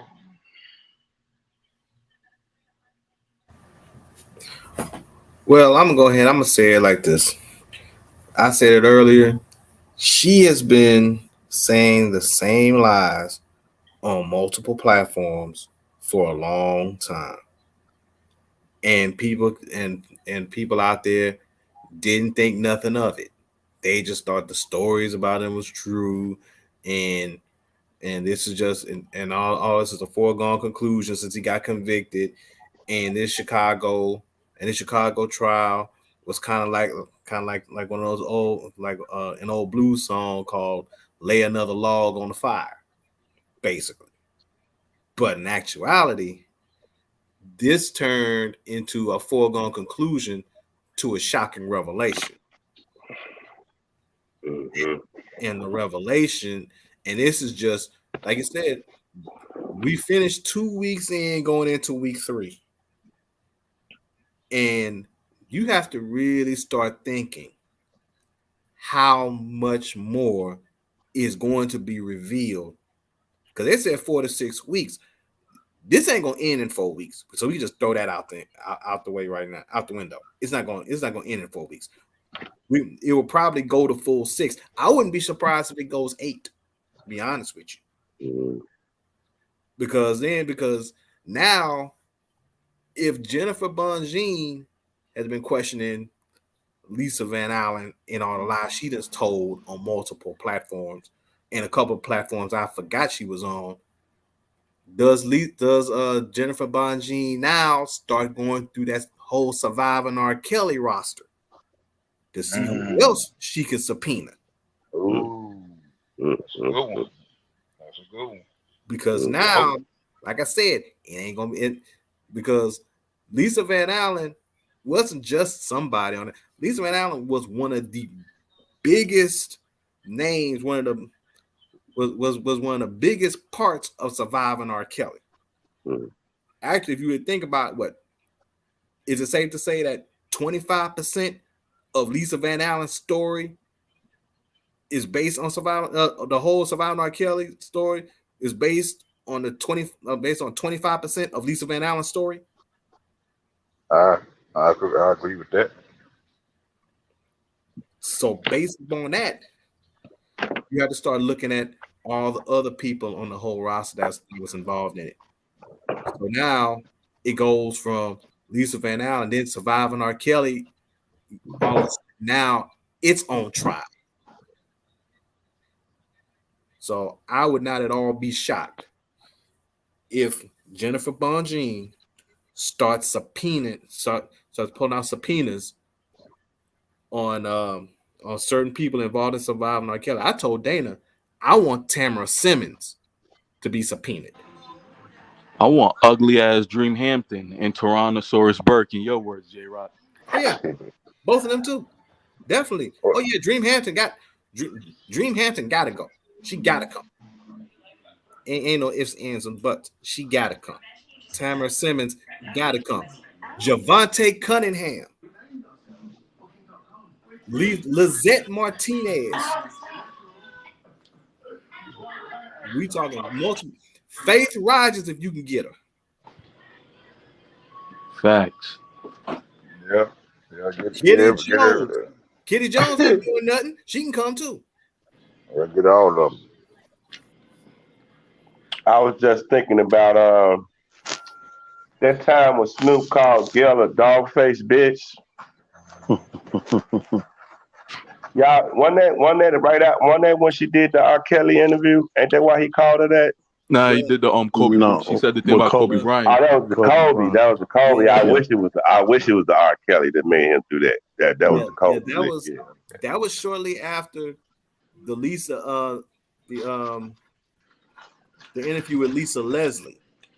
Right. When she started when Gail tried to throw serious shade, talk about you being Lisa held her own. She held her own. She did. She absolutely held her own because Lisa and Kobe is very tight. Very tight. Lisa said, I have not seen anything or any kind of reaction to anybody talking about in regard to Kobe. And then that's when Gail said, well, you're his friend, so you probably wouldn't see it. I'm like, and then that's what caused Snoop to go off. And I think, and another reason why you have to keep in mind, Kobe and Gigi, they weren't even in the ground yet when Gail made that statement. Facts. Right. It was only probably like 2-3 days after. Right. It was definitely less than a week when she said that. So they weren't even in the ground yet when she made that statement. Damn shame, bro. I remember J-Rock, Kobe passed on a Saturday. Yo, I remember when he passed. Y'all could ask my lady. I remember when he just dropped the Kobe. He had retro the Kobe 5s. I'm like, yo, babe, the night before, I was gonna put the money on my card to go grab them. I walked out to my car. Because I live in New York. See, I know I'm from New York, whatever the case may be. I had a 2019 Honda at the time. I walks outside. Yo, these motherfuckers stole my rims.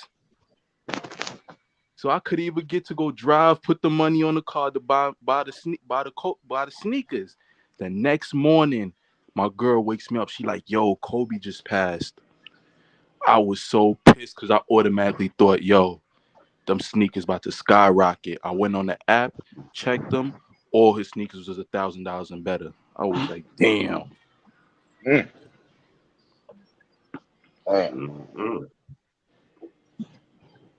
Hey, nephew. Yo, Yeah, hey, Big Guy. What's up? Check this out. Check this out, and I want you to comment on it and then take it around the panel. Check this out. Can you hear it? You know what I noticed about some women is that some women expect for a man to love her unconditionally, but she wants to love this man under conditions. What this man can do for her, how much he can provide, how much money he make, where he work, what type of job he doing. But this man is supposed to accept you with open arms. Baby, you have yet to heal from childhood trauma. Your mama and your daddy failed you. You still have abandonment issues, baby. You insecure with yourself because you sitting here comparing yourself to this girl on social media. You don't even like the way that you look, but this man is supposed to accept you and love you unconditionally. Have you checked on that man's mental health? Have you called him and asked him, is he okay? Did you tell him that he was a king? Did you make him feel like that? And a lot of women say it's not my job to shape and mold a man. That may not be your job, but it ain't your job to damn sure as hell stress that man out. But he gotta love you unconditionally and take you and your badass kids. I'm sorry. God, I want you to start off, nephew, first. And don't have to be specific. You don't have to go into no details. Elaborate on that and tie it into your experience and look at our community.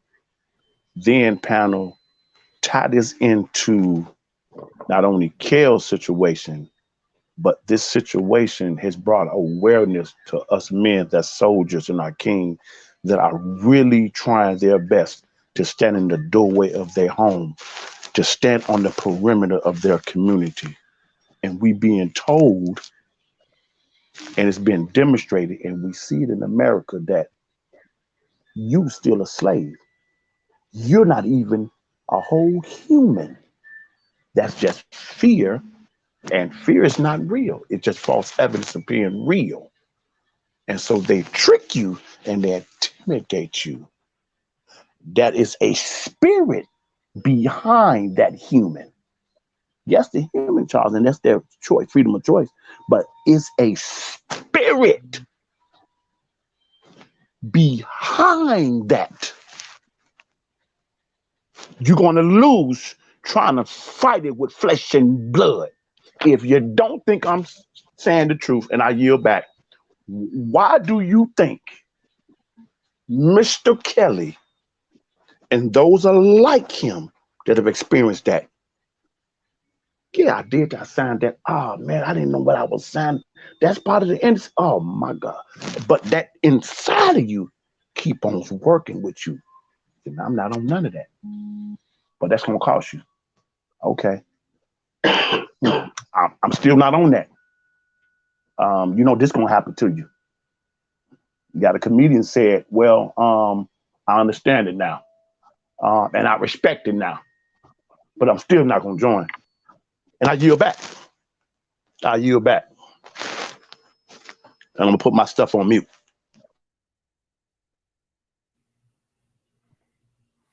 Yo. I feel like that has become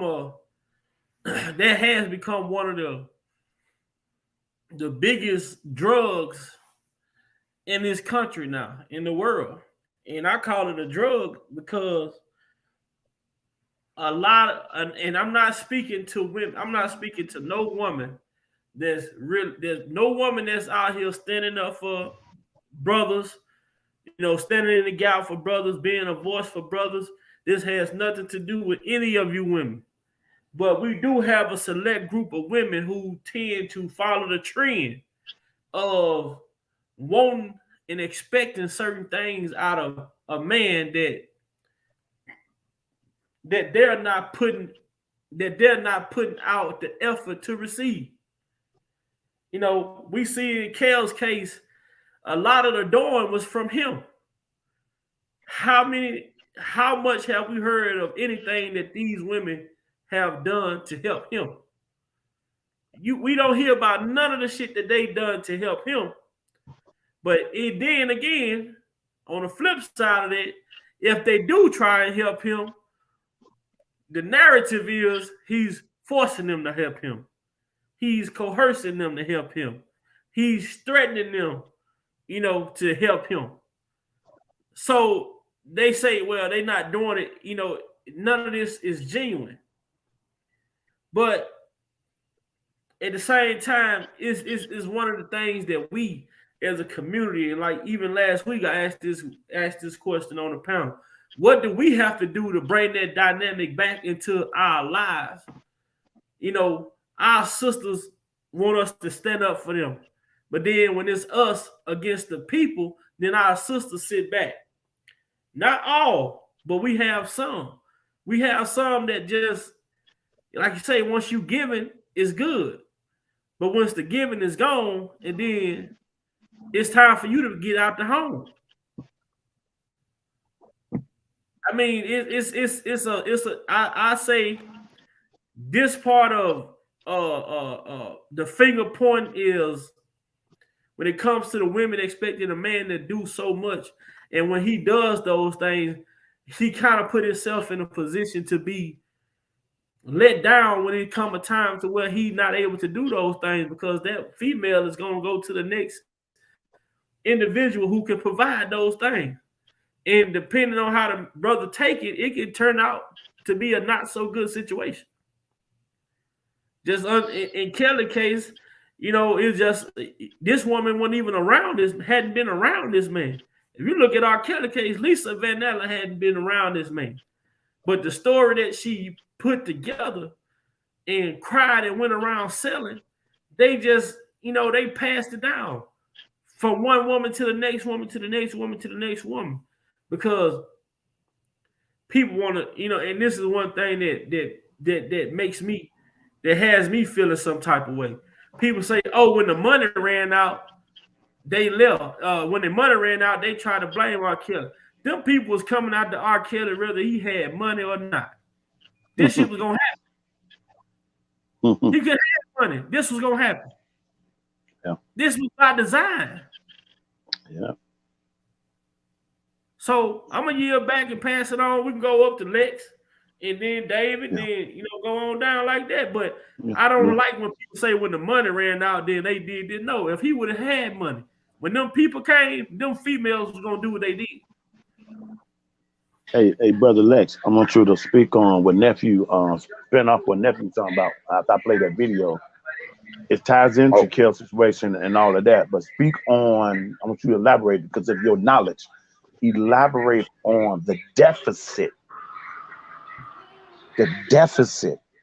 in our community, unfortunately, with some of our women that causes this type of behavior and this situation that we got with this brother Kels.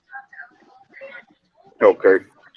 All right, I'm gonna start off like this. All right, I'm gonna start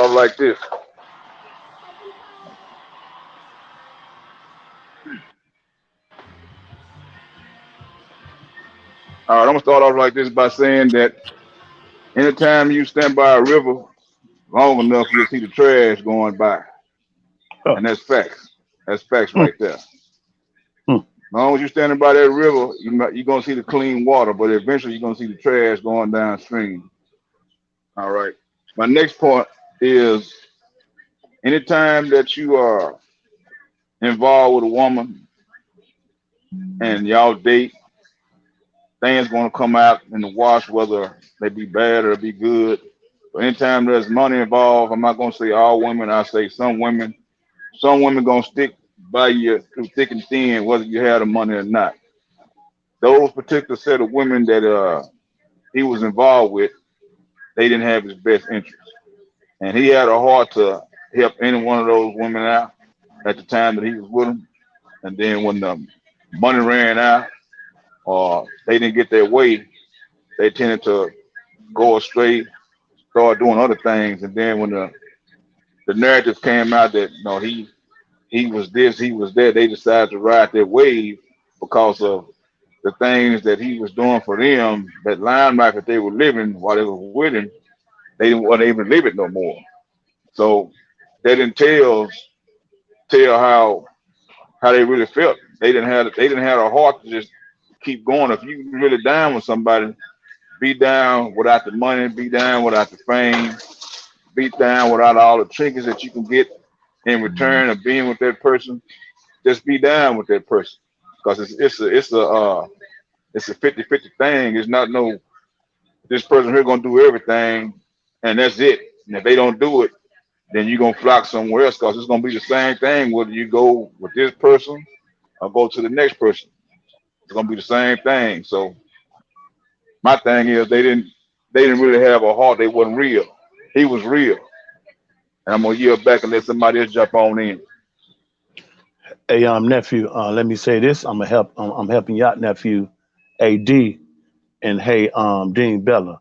I want you to specifically to elaborate off what Lex said, but speak it from your personal experience when I say this particular brief lyric. When I say this lyric, y'all might know who the artist is. Do not say the artist. Do not say the person's name. You try to fix your inner issues with a bad. You try to fix your inner issues with a bad beat. Didn't you know that I was a savage? That person, that artist is not from the United States. Let that breathe. You should know what I'm talking about, but don't say the name. You try to fix your inner issues with a bad beat. Didn't you know I was a savage? White horse in the carriage? Now you know what I'm talking about. Let that breathe. J-Rock, when your time come around, what I'm talking about in this whole thing is accountability on both sides.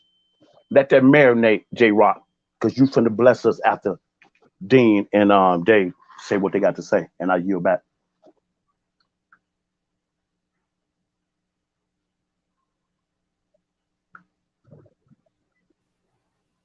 Dave, it's on you, Dave. It's on me. Yeah, okay. Well, she said it like if you want a bad bitch, that's a savage. You know what I'm saying? And listen, you know the song and the artist I'm referring to? Yeah. Now, okay, don't say the name. Don't say the name. No, I ain't gonna say nothing. What I want to say is the Bible say that he that findeth the wife finds a good thing, right? All right, so a lot of people is trying to get a bad bitch, and that's what they end up with, a bad bitch. You know what I'm saying?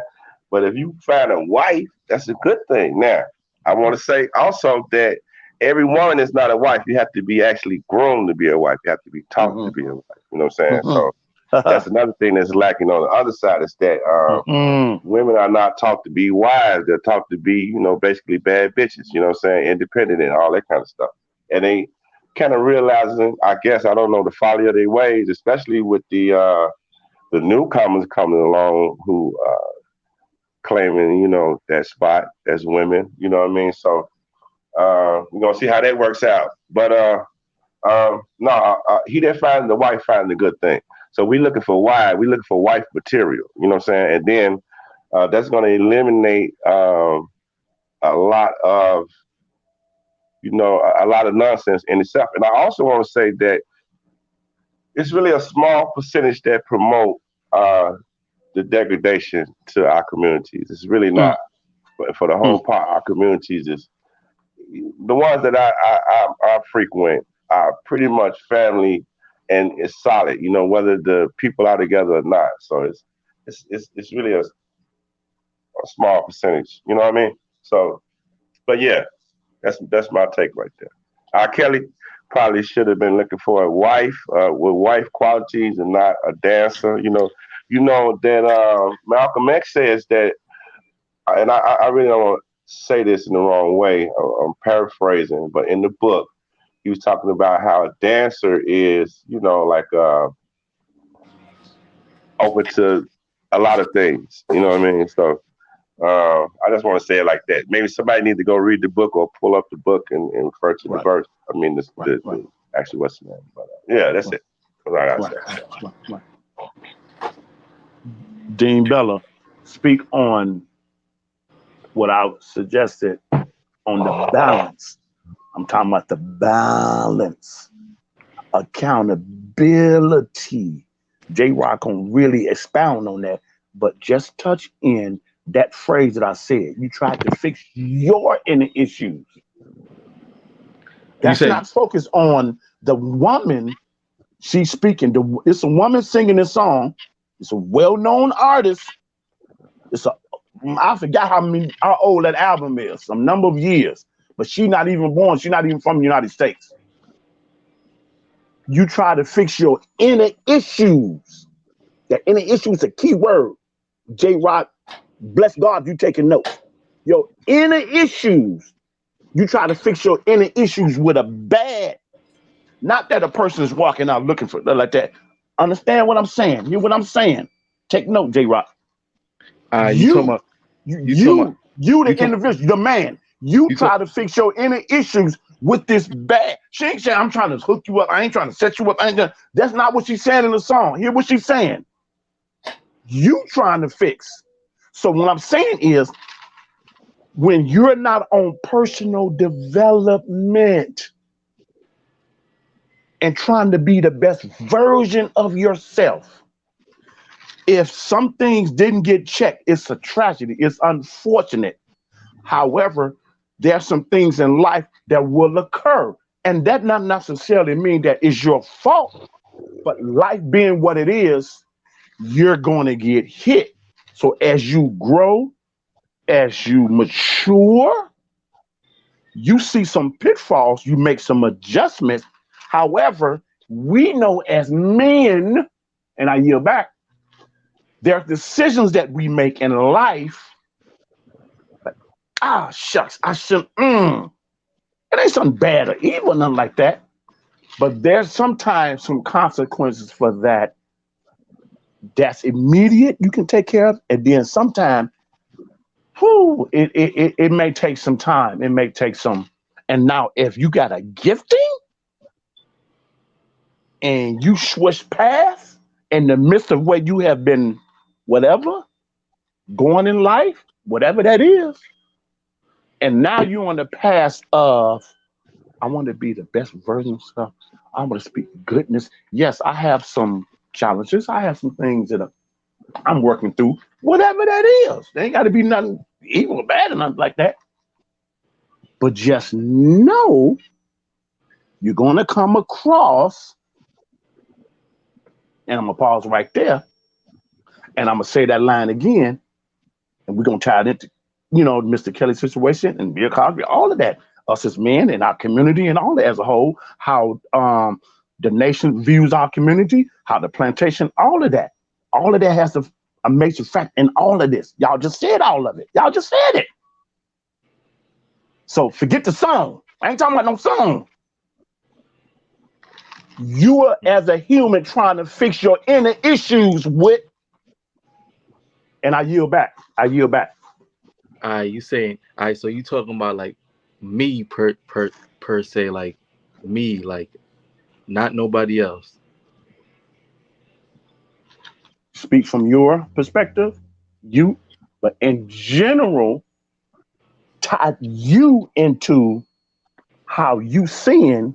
Oh, I can see how that's the pitfall, and how are they using that to manipulate and twist the narrative. Those are pitfalls because maybe, just maybe,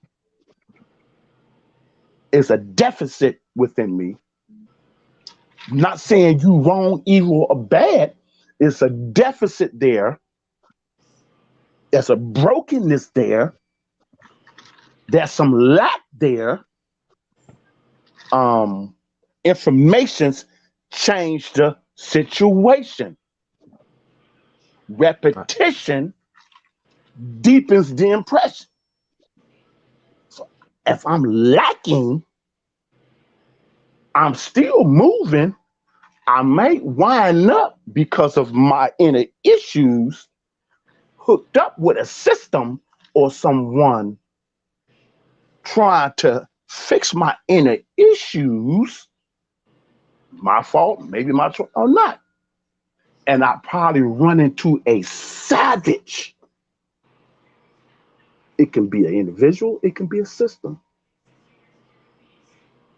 And now I look at where I'm at in life and it's like, wow, how did I get to this point? What the heck? I have to go within, like Top Gun, the first movie, when he went to the guy's house. What's on your mind, son? And I yield back after this. What's on your mind? He said, my options, sir. Well, easy. You have acquired enough points you can acquire enough points to graduate in your Top Gun class, or you can quit. What we do up there is dangerous. It would have shook me up. So you say I should quit. I didn't say that. I'm not here to blow sunshine up, son. You know, he said whatever you were. A good pilot. I'm not talking about no pilot. I'm talking about a human being, man, that's trying to achieve goodness and better for their life, who has the right intention to be the best version of himself. But he said a good pilot is always compelled. If you continue growing and learning, you should always be on alert. You should always be evaluating your perimeter, what's going on. You should always be evaluating what has been happening so you can apply the lessons that have been learned. They're there, and fill in those gaps. He lost the inability to trust and believe. But when he realized, he got back engaged. You follow the movie, watch the movie, you know, part one, you'll see what I'm talking about. It's a principle there. It's a principle there. And I close with this. Ali told OG Bobby Johnson in the library, OG said, "Ooh, Ali, look at this is when I never knew this." He said, you can lock my ankles in shackles. And he said, you can lock my chain and wrist. He said, but you cannot enslave my thinking. Facts. For it is mine. And Ali said, oh, that's a poem on attitude. Bobby, remember when I asked you about your parole denials? Bobby took the glasses off, sat back, and exhaled. Yeah. You know why you keep getting denied? We're talking about chaos. We're talking about all the experience, chaos, everything that pertains to that. You know why you keep denied? Attitude. Or you can say with your mouth, when I get out of here, I'm going to go straight. I'm going to be good. Facts. I'm going to be right forever. He said, but your attitude is saying, when I get out of here, I'm going to rape. He said, no one is going to let you out this cage or let you back into their confidence until you first change your attitude. Truly change your thinking. And he looked back down at the page in the poem and said, like this says, my thinking is mine. I choose.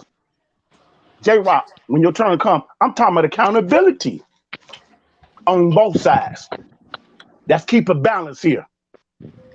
Both sides. And I yield back. Hello? Whoa. Y'all there? Y'all hear me? Yeah, go ahead, nephew. Yeah. We hear you. Boom. Like, I'm gonna speak from my perspective. Like, yes, sir. Really, like just me as a man. Like, it's like I don't like me. I'm a person like I never like how can I put this? Like, I never like like I was never the type of person to sit there and like blame other people for like my faults and little things like that. You get what I'm saying? Like I always try to like, cause it's like, yo, my mom always told me it starts with you as a man, and what makes you a man in life Yes, is nephew. Thank you. knowing how to admit when you're wrong. That's what makes you a man. She said, not the macho-ness, the bravado and everything. It's the way you think and how you handle your business. That's right. How you And move. it's as dating back to what you said. It's just like, yo, it starts with in how the way we think, like the way I'm thinking. You get what I'm saying? You really you could say it's like, yo, as you dating back to what you said, it's like a person that's in prison or jail. You can say everything. You can say this, yo, I'm gonna do this, I'm gonna do this, I'm gonna do this, I'm gonna do this as soon as I get home. But if you don't start preparing and making certain things a habit, it's not gonna your results is not just gonna change just like that. You have to make certain, like, habits are very specific things to your character and life, because it's just like a person that their body's accustomed to getting up at 4 o'clock every morning. You ever notice when a person that, like, even still after when they retire, like I noticed still like with my mom, everybody, even when they retired, like whatever case may be, that lady still gets up at 4 o'clock every morning. Yes, so sir. It's little things like that you really got to start with within yourself. And like even dating to like putting it to like Kel's, his downfall to me in situations is you can't be too nice to everybody.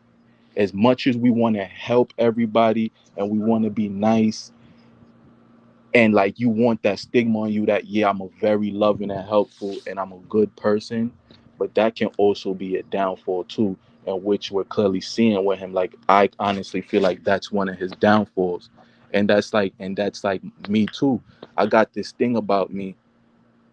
I kind of care what people think, and then I kind of don't. But then you care what people think about you can really be a bad thing, because it's like, yo, you trying to help, and you worrying about what people think. Like it's like you really trying to just help everybody in life, and the next person, like, they not looking at it and thinking of it the way you thinking of it from a good deed. They just trying to get whatever they can and just go about their day and their business.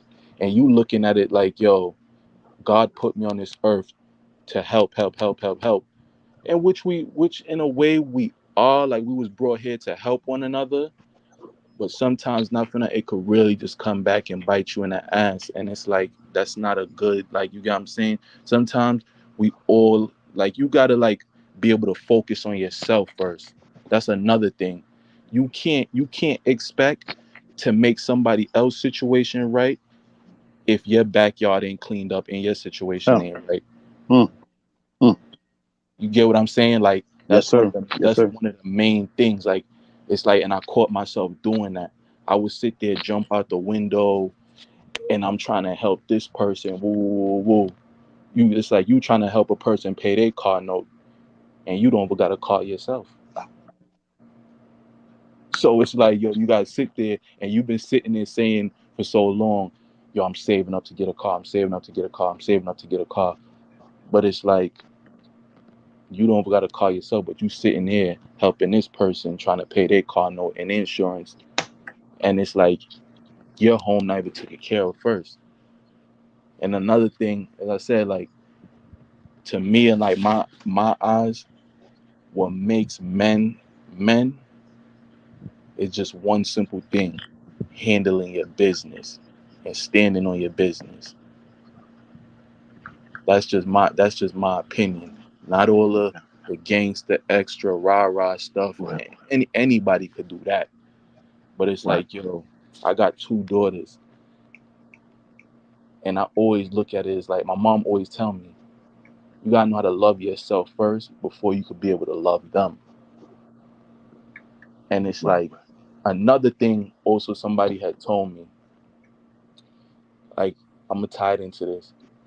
He said to me like one time, he asked me a question. This was an older dude, like I love him. He asked me a question.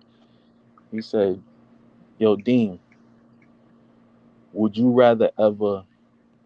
What would you rather? Would you rather? Would you rather Would you rather your mom pass before you, or would you pass before your mom?" Basically, he was just trying to say like, "Yo, would you basically like, all right, would you rather go in life before your mom, or would you rather your mom go?" And I said, "Yo, I'll take that, I'll eat that, I'll let my mom live." He said, "That's very selfish of the way you thinking." So I'm like, what you mean? How am I selfish? That's like selfish of me to me basically saying, oh, I would let my mom live rather than me living. You know what I'm saying? He said, "You know what it's like for a parent to have to sit there and bury their own child." He said, "Yo, you got plenty of years ahead of you." He said, "Your mom and your father, they already lived their life." He said, "That ain't a great feeling like you." And I was just like, yo, when he opened that up to me, I was like, damn, that's crazy. Like, I never really thought of it like that. Like, yo, so you get what I'm saying? It's just like it starts with little things like that of the way we think. You get what I'm saying? Yes, sir. And that's crazy. All right, let me set up J-Rock. Because you've been taking a lot of notes real quick. Everything that you said and everything that's been said, the old school says it's like triple darkness. I didn't know. Mm-hmm. It's like whatever you did. Why you should have. No. He should have did that. Why he didn't do that? I want to do that, man. I want to never took the. I want to do that, man. Why we? What's going on in our community, man? Why they keep it? It's like triple darkness. It's like I didn't know what I didn't know. Mm-hmm. That's a real thing. We'll talk about that on another part. We'll talk about it another time. All right. The second one, and I yield back and let J. Rock take off, is the movie Penitentiary with Jessup, little person Jessup.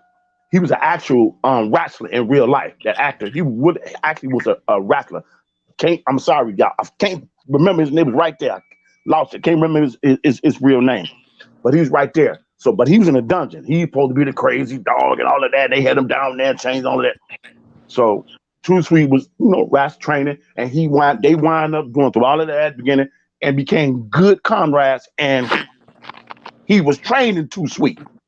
When he got in the ring, Too Sweet was going on his physical, his experience from his physical, his mindset, muscle memory going back to the physical, and trying to bot the guy, and the dude was whooping. It wasn't doing. Got to the scene when Jessup was in the corner, and I'm closing, and I bagged out and let J-Rock take off. He said, "No, Too Sweet. It's the inner mind, Too Sweet. The inner mind." Back to that accountability, J-Rock. The inner mind. That don't mean that everything gonna turn out because you're in this realm of evil and good. Duh. But your percentage and your credibility that you build and the weight and the solid foundation you got from when the other spiritual realm of goodness can come to your aid because of how you've been moving, is greater than that you might come in with the haters. And I yield back, J-Rock. Hey, who is this talking? What's your name? This is Muse Black. Chi-Town, South Side. Born and raised. Black. My birthday is next month. I'll be 56, my brother. Young old head. Quick question. You 56. You ever encounter with Kells growing up? Just because I know y'all both say y'all from the South Side. Yeah. Yeah, I used to shoot ball with Kels. I didn't hang with All right, Kels like now, that. I didn't know him like that. But we shot ball in the same area. all Um, right. you know, we Kenwood when they had the YV tournament. We just shoot at Shoe Smith and High Park. You know, over there at Carter's Grove. You know, one of the guys that should have been in the NBA. No disrespect to AI, but man, Cato was a guy. Cato from the hood. Everybody know Cato from the hood. If they know Cato, that was out there, playing. But Cato was, he moving around out there in the boroughs in the streets. But Cato had game. Cato should have been in the NBA. You know what I mean? Hands down. So, anybody that know Cato, they know what I'm talking about. You know what I mean? Cato was that one. The dude had game. Dude, when you talking about point guard, dude was game. I had game back then. I was a leaper. I was before the Human Light film. No disrespect to Dominique, because I love Dominique. But, man, I was standing up under the board, man, doing a vertical with two hands. When I was a freshman. Dude. But, I was, had some things, family thing, dynamics, and, life stuff and all of that. Yeah, and, I was out playing around, and I could have went to cut, but I missed opportunity because I was, you know what I mean? And Chad was that one that had his hair straight, man, going to Michigan Lynn, trying to learn music. And because his challenges, she was teaching him how to do, music with the piano and the notes. And he was able to, with his ear, and all of that. Oh, dude, man, the dude gift is out, man, dude. It's talking about Lena McClin, right? Yeah, yeah, and he helped up, man. She didn't want to tell him, and he found out, she about to lose her house and stuff, bro. He came to it, man. When his mom passed, she was the next one. Was like a second mother, man. That helped him ease that transition so much, and it's sad to me how the media try to twist that and pervert that and twist that around. Telling me he was up there for that. Y'all need to cut it out, man. Y'all horrible. That's why we need to stand up and say, nope. That's the narrative they want to put out. Nope. It's the same thing in the plantation, what you want to do with all the races across. Nope, stop that. And if others don't stand up, we don't worry about that. You stand up. And we're going to keep speaking the truth. We're going to keep picking it out, because now people who's on the other side still holding back and saying, wait a minute. Y'all still running this doggone thing on Netflix, but that ain't what they said on that show or whatever that is. Wait a minute, that ain't what y'all said. And we just gotta pray that keep on building, and it is. It's slow, but it's building. And I yield back, J Rock. I apologize. I yield back, nephew.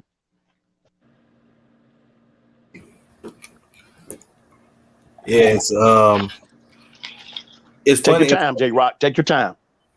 It's funny that you just mentioned that narrative talking about R. Kelly going up to the school with the little kids, because I already knew the story as far as him going up to that school, and because it was mentioned in the first documentary that they did 30 years ago in regards to when R. Kelly first came out, because Lena McClin was also featured in it. Yeah. And she was saying how exceptional he was and the talent level he had. Yeah, but they didn't show everything to the public. They just, oh my God. No, they didn't. They didn't show everything. But with Lena McClin, she just broke down enough. She said, y'all thinking y'all see something right now, and I did not know how prophetic this woman was. She said, y'all thinking y'all see something from him right now.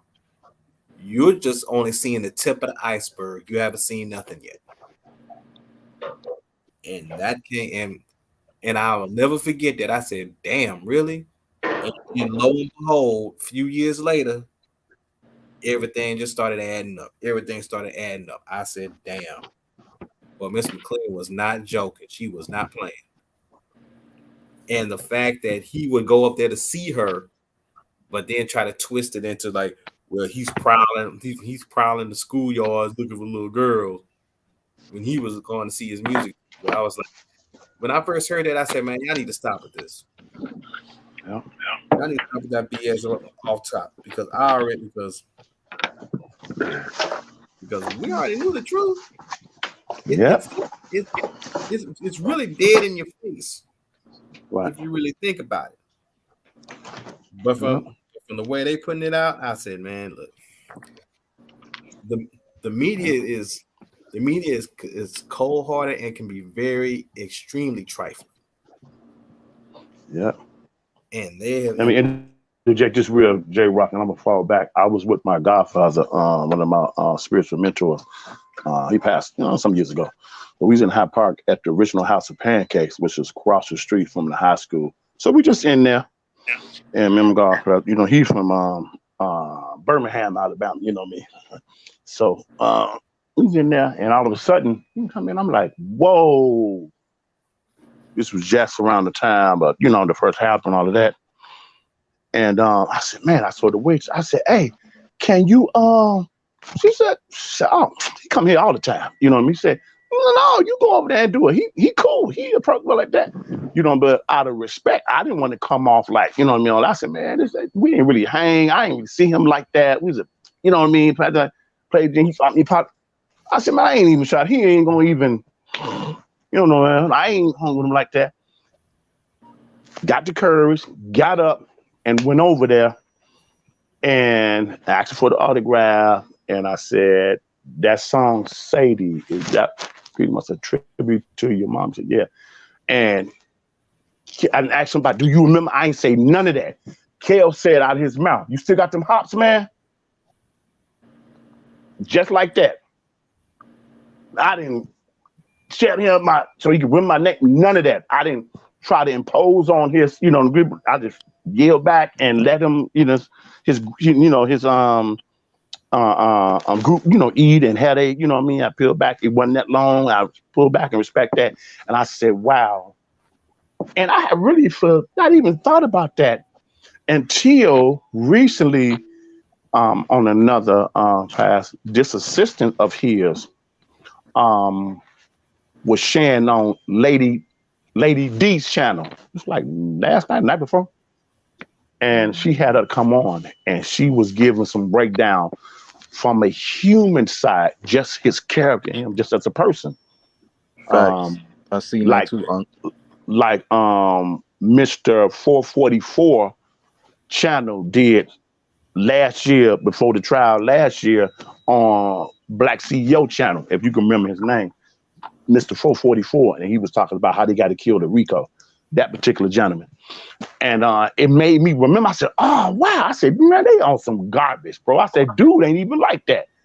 Dude is a real dude. He's not even on that. He's just a real dude. There's no way, dude, you're going to move around in Chicago like that and people know this stuff like that. And they know, and the street hears stuff and get some privy to some stuff and the prison gets some stuff, man, that you don't think they know.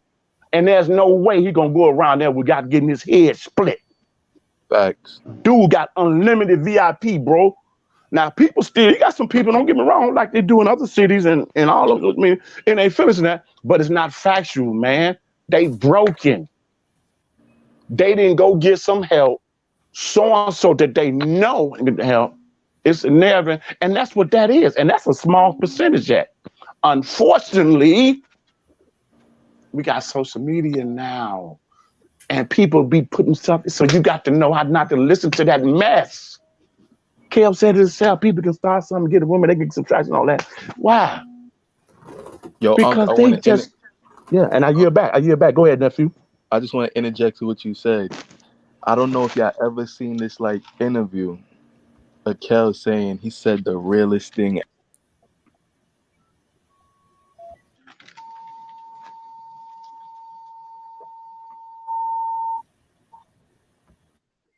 You there, nephew? Hello? Yeah. Yeah, I don't know what happened. Yeah, you went out. I don't know what happened. Until we gonna let J Rock continue to what he was saying. I apologize, J Rock and blah. He said, if I take a Tylenol right now in your face and you don't know what it is, you might start wondering, am I popping pills? Next, I'll be hearing, I saw him popping pills, girl. He on that shit. When he said that, I was like, yo, that is so true. I'm like, yo, that is so true. Like, I'm like, yo, bro, people could see, it's like the little saying sometimes, oh, wherever there's smoke, there's fire. It ain't really. It's like it's like it's like you live in an apartment building. Somebody else smoke could be coming in my apartment. That don't Go mean ahead and teach. it was coming from Teach, me. nephew. Teach us tonight, nephew. Teach. Exactly. So I was just like, when he said that, I'm like, that's so true. And it's like, we all tend to do that. Cause I'm not gonna sit there and say I ain't never do anything like that. Like, oh, you see somebody doing something and then just start, oh yeah, he popping pills or what. You get what I'm saying? We all do little things like that. And it's like, not for nothing, we gotta stop because it's not good. It's like, you don't understand, like, how much you could really be messing with somebody's character or life. Right. And it's like, And I wanted to say, interject and say that go back to destroying. I believe you said earlier, destroying the image or the legacy of the of those people. I mean, it all kind of come back down to that. And we were talking about how R.Kelly was in touch with Prince, Mike, just all of the big time people. So the wealth of information, and we see that it seemed to be an apparent agenda, like you said, to destroy that. So, and then when you got a lot of money behind an agenda like that, and you got the Me Too movement and the Time's Up movement, man, you really got a giant that you facing, and it can reach all the way down to, like, you have people who hungry and thirsty.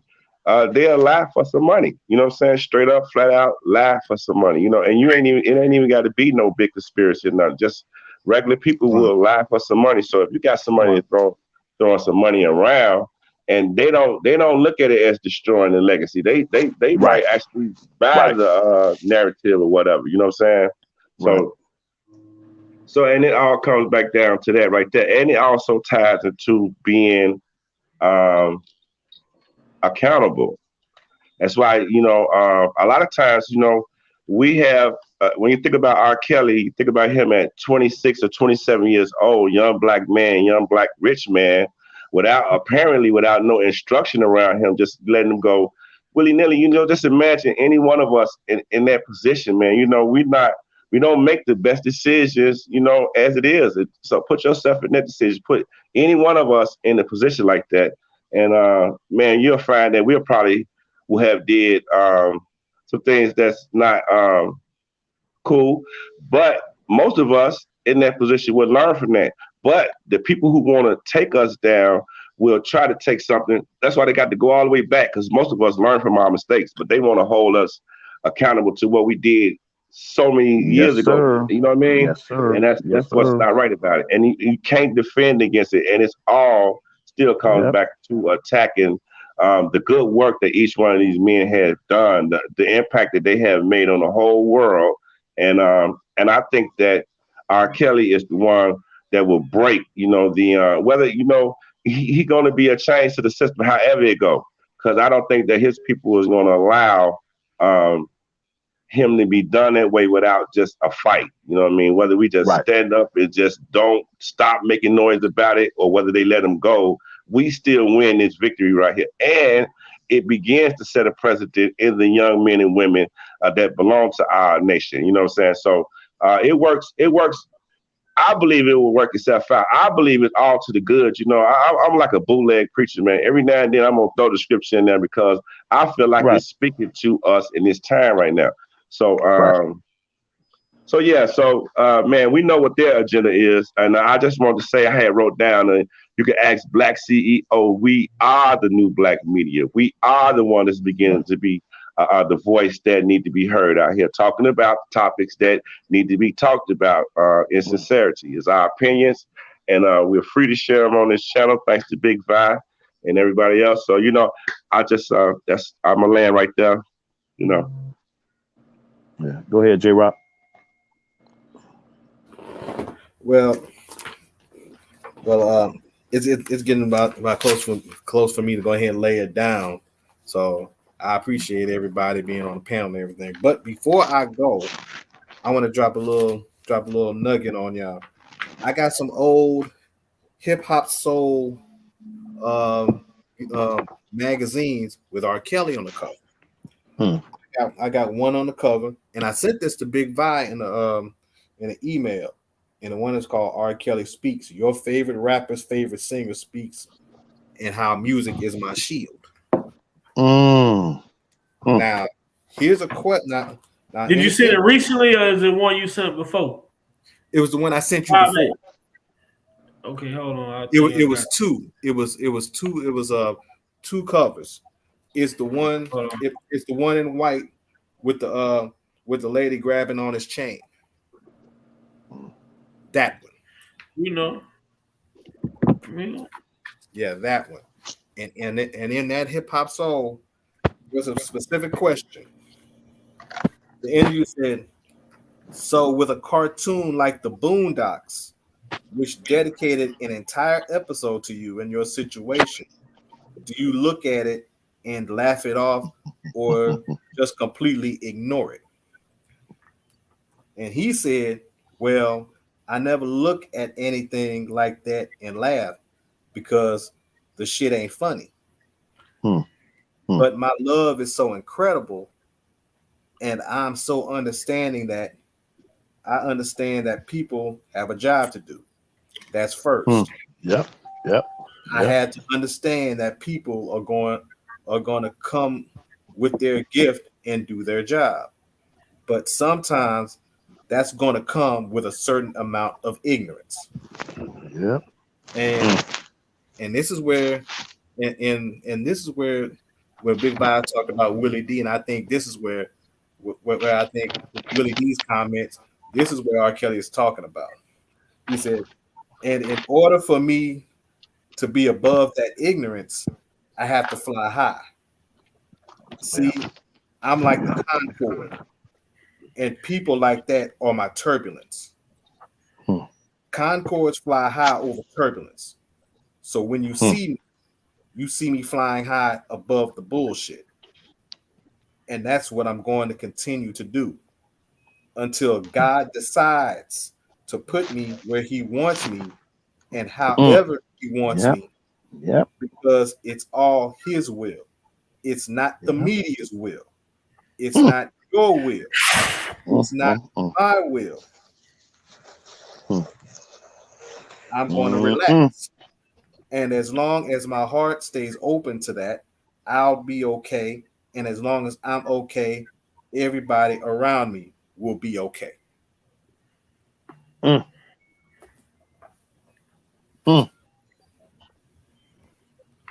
So, yep. I believe I can fly. I wanted to go ahead and kind of end it on that. I'm gonna go ahead and lay it down, but I appreciate y'all, all y'all brothers once again as usual. Definitely gonna be looking forward to collaborate with y'all once again. Big Vi, you know what it is, ain't nothing but love. Appreciate you for everything you do and on your platform. Muse Black, Dave, Dean Baller. Yes, sir. What up, Jay? What up? Everybody that's on here now, everybody that came through. Appreciate every last one of y'all, and y'all have a good night. Bless you, J Rock. Bless you, Rock. Until next time, my brother. Yes, sir. We got about 30 more minutes on here. We know Unc gonna sauce it the way he sauce it. You know what I'm saying? Everybody in the comments, make sure y'all got y'all plates. Make sure y'all got y'all silverware. Make sure y'all got y'all drink already. Because, you know, Unc gonna bless it the way he blesses. So, you know, one thing about it, man, you know, when I came into this fight, I had a vision, but I didn't have an understanding. Okay. And as I started to get into it, and I started to go through the different situations, different scenarios. Then I started to form an opinion. And this is how my channel became Big Vi Opinion. When I first came on YouTube, when I first started this channel, my name was Vi the Guy. And I changed it. One night I was just sitting here thinking and going over everything that I had witnessed and everything I had started to understand. And I said, you know what? I got an opinion, man. I just don't. What's going on? I just don't feel what I've seen in the media is adding up to what I'm starting to see now. So I went back and I said, man, I'm finna rename my channel. I'm finna rename myself. And I still didn't even have a channel at the time. I said, I'm gonna rename myself Big Vile Opinion just from being in people chats. I had people, a lot of people knew me. My name stood out because a lot of times I made points and people agreed. You know, that's why I tell people I salute Dana J because everybody don't want to share the same space with certain individuals. You know what I'm saying? But that brother told me, man, you need to start a platform. You need to start doing your own video. You know, because you make good points. You understand. You bring logic. See, a lot of people, I'm not going to get on here and read no transcripts. My platform ain't about the transcript. We going to come on here. Everything we talk about on this platform is raw feelings, logic, understanding. That's why people come over here and they hang out and they chill with us because we going to give it to them real. And one thing you're going to touch on when you start talking is we always speak on the accountability. We always say if R. Kelly have done something against the law, then he should be punished for those actions. But when we see what they're doing, we say, no. You know, that's just like us. If we stand back and watch the government do this, that means we'll stand back and watch a man beat the shit out of a woman. At some point, as an individual, your integrity has to stand up. Yes, as sir. a man, Yes, sir. because you have to understand. What if there was somebody standing there watching your mama get beat up and didn't help? But they come say, hey, man, I saw your mama got jumped on. I just stood there and watch. How you going to feel? So a lot of time when people sitting here seeing what's going on and that ain't got nothing to do with me. I ain't worried about it. Sometimes that bad news will beat you home. Yeah. Bad news travels quickly. Good news takes its time. That's why I say us against us. When is it going to change? It's going to change with us, I know, because we speaking. That's why I said on Black CEO, I said, man, we got to form a coalition. We got to be out in these streets going to these neighborhoods. Because if we can spark like Tupac say, if I can spark the brain that creates the change, then my job is done. Yeah. That's it.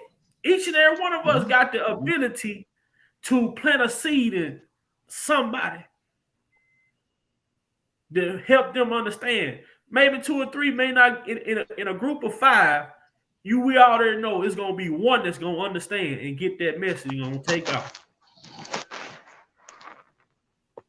But I'm going to yield back and let Unc do his thing.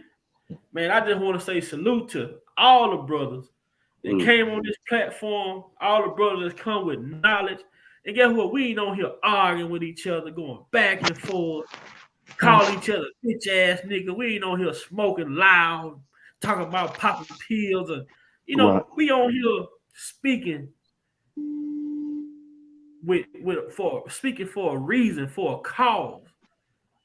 And everything we saying, we meant to be took serious.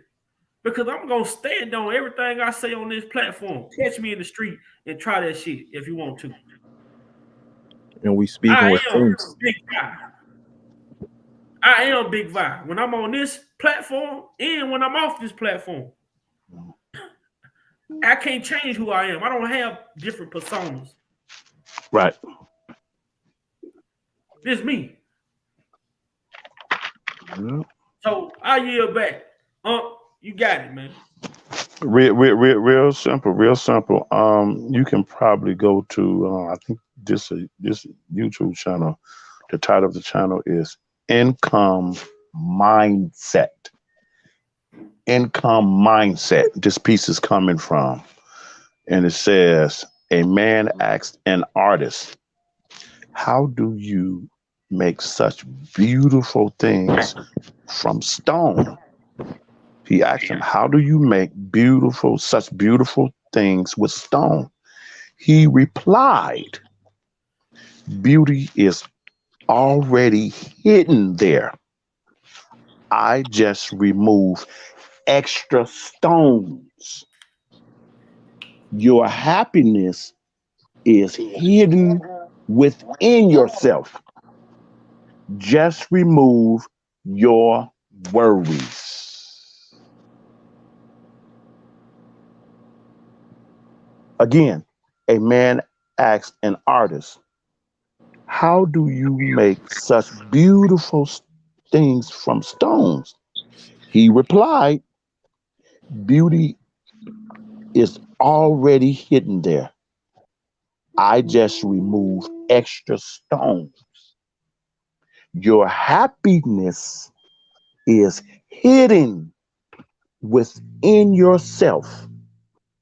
Just remove your worries. Unfortunately, the individuals at hand were not mature and mentally and emotionally healthy to do that.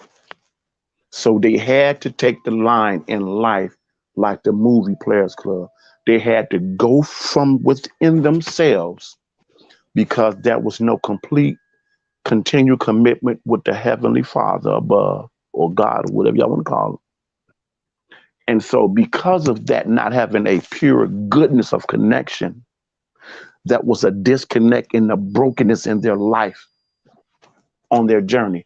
So they had to scrape and scratch and do everything because they didn't go from within and take accountability for whatever was going on, whatever happened, whatever transpired, and said, it's not about what happened to me. It's about how I feel and my perspective now and moving forward. And I will not let that stagnate me, hold me like a bookmark in life and prevent me from living out my greatest potential, what I was put in this earth to do. And because they didn't have that, you got what we have today. But remember what it says. Your happiness is hidden within yourself. Just remove the worries. Everything you need to be the best version of yourself was put in your DNA. God bless the chat. Bless you. Stay healthy. Stay positive. Remember, today is coming. So what the next day is coming. So whatever you're doing with the day, it's going to be over tomorrow. Yesterday is gone. Only move forward to do better than you did yesterday. But you tell me a person that's always looking back, and I show you a person that will never go forward. So learn from that, continue to grow from that. You can even use it as a blueprint, but continue to keep your eyes ahead and push through. Because whatever you need, the process of life that you go through, all of the ingredients of your deliverance is in the details of your process. So everything that you need to go to the next level, in the process, you're being prepared for something at the moment you cannot handle on the other side. So honor the process. Don't deviate from it.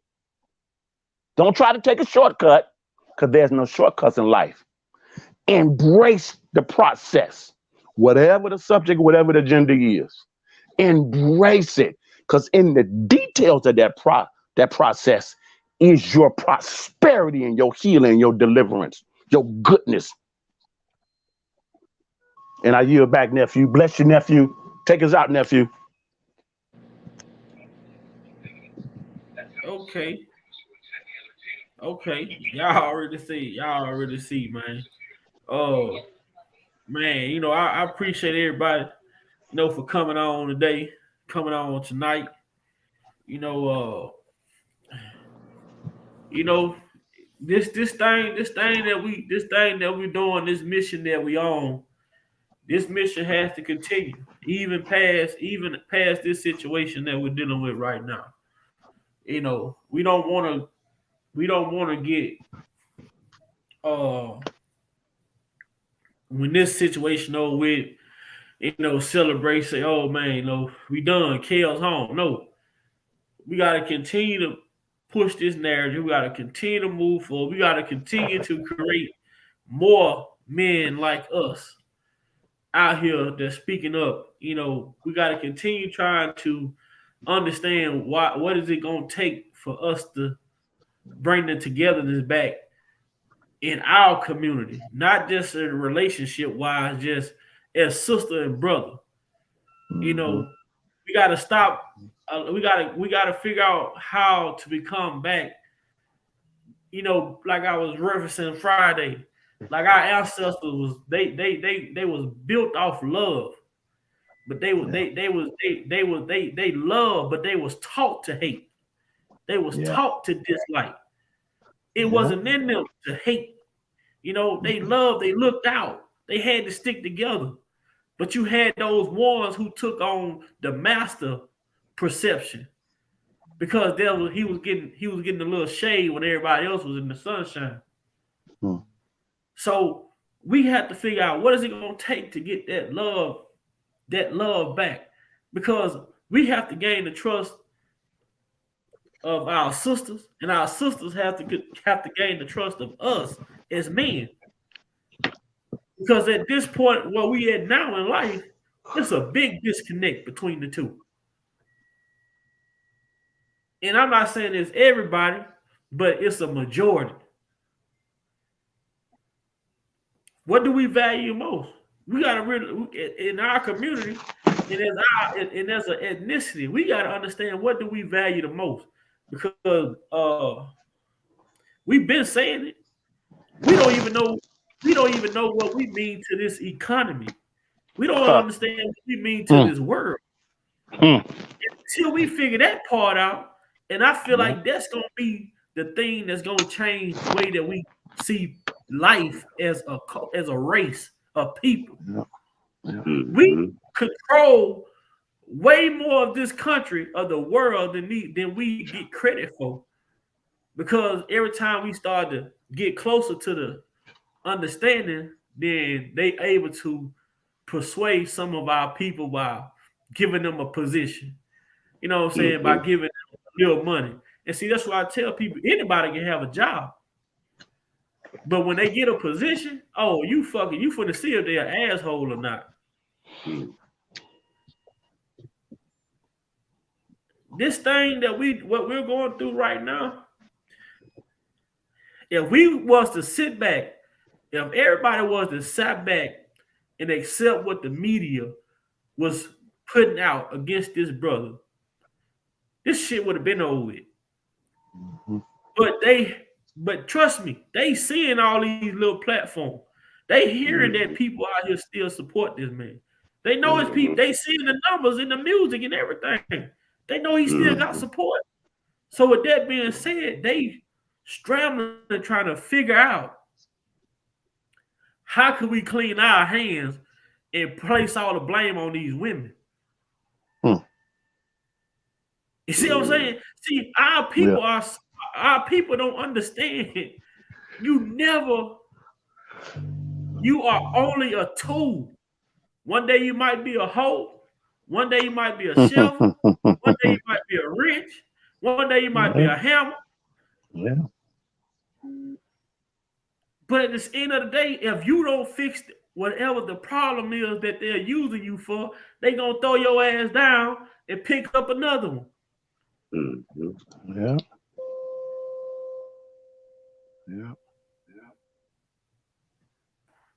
At some point in life, I don't know if we'll be here to see it, but long as we can do it together, we can do it. And we plant the seed out there. Hey man, I'm not here to drag nobody with me, because it's what they say, it's a hard thing pulling dead weight, man. A A running car beat a pulling car a dead car any day. Mm-hmm. Hey, nephew, Brother Mike Tyson said something, and you can probably go to YouTube and pull up Alpha Motivation.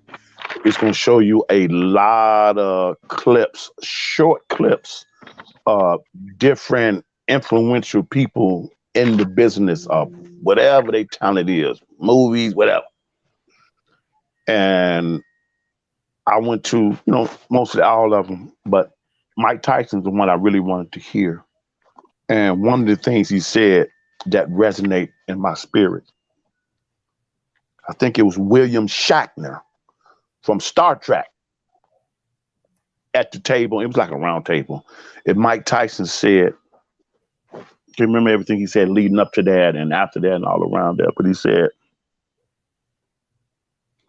I didn't want to be happy.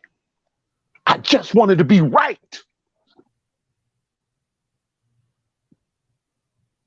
Ooh, let that breathe. Ooh, Father God, let that breathe. Hey, fam, I'm gonna go ahead and interject so I can get off. I know Go ahead. You'll Do probably your do thing. another live. You'll probably do another live maybe this weekend. If you do, depending on I'm how gonna be late on. it is, I'll probably have to catch the replay until it get close to the weekend. Depending on how late you be on. But anyway, I just want to say that just keep an eye on the jury. The jury from the New York trial, you know how they were tainted. This particular jury in the Chicago trial, it seemed like that they are more aware and privy to the information, and they're using the common sense about what's going on in the trial within itself. And another thing I want to touch on before I go is I'm going to say the media works in treacherous ways. They'll put out information, and depending on who the person is, how the person thinks, they'll run with it. But at the same time, they are the same people that told you 666 was a bad number, in which actually in reality 666 is not a bad number within itself, because you have 6 protons, 6 neutrons, and 6 electrons, which is melanin, and we all melanated people. So that's not let the media tell us anything, especially with something like that. That's good information. And I'm gonna yield back. I'm gonna let y'all go ahead, and everybody on the chat and panel. It was good talking to y'all again. And once again, like I said, when y'all come back on, I'll tap in when I'm able to.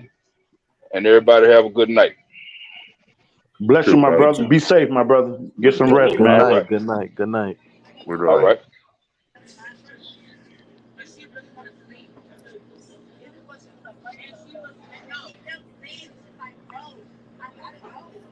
Hello?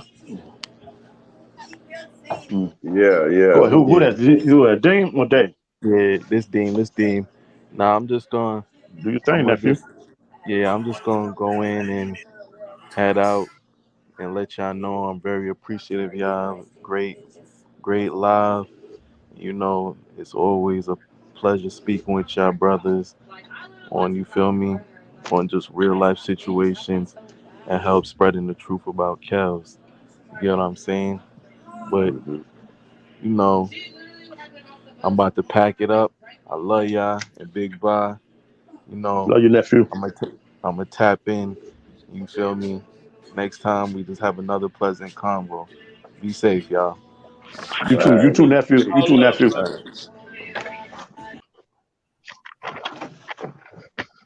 I got Chicago.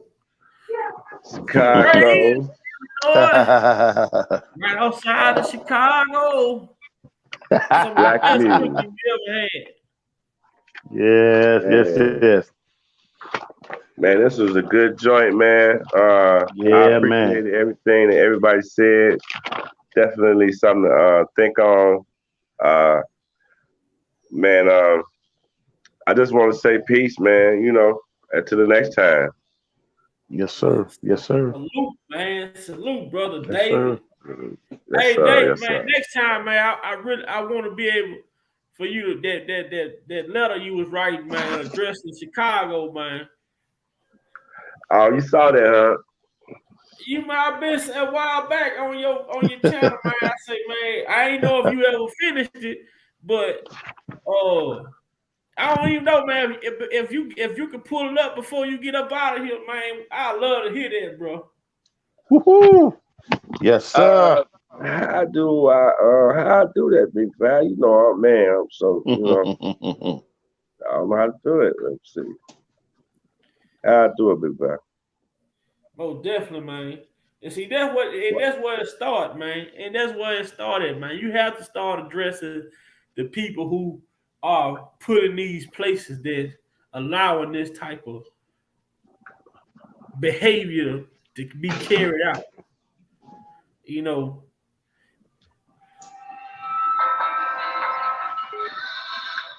I don't know how to pull it up, man.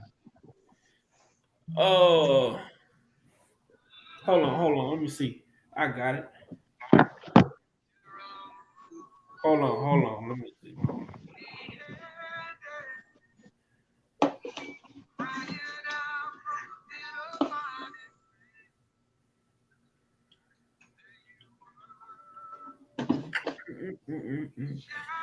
Yeah,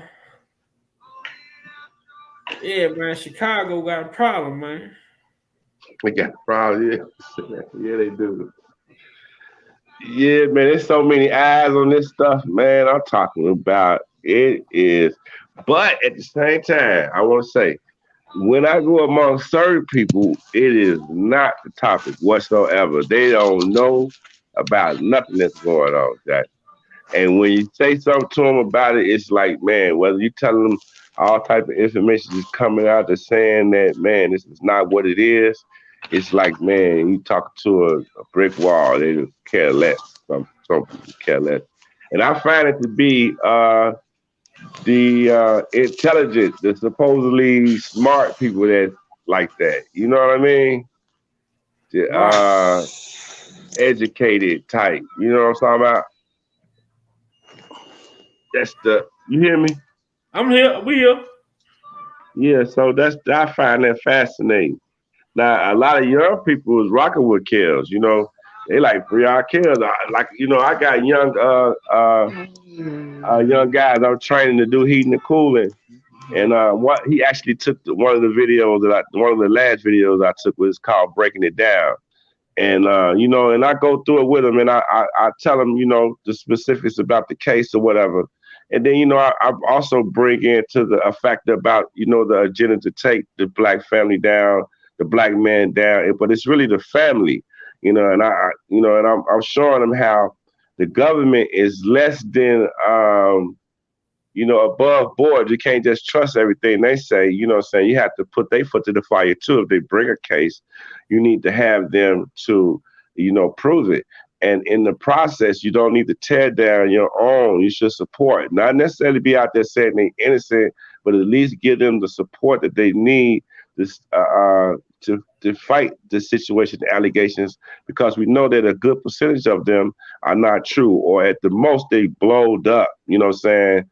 It's not as big as they make it out to be. So we need to be careful of putting our mouth on situations till we hear the facts all together and then judge, you know, have righteous judgment, especially when it comes to ours, because we know that we are under attack in this country. We know that if we pay attention to the past and patterns, we know that it's somebody that is trying to take, you know, you know what I mean? You know, so.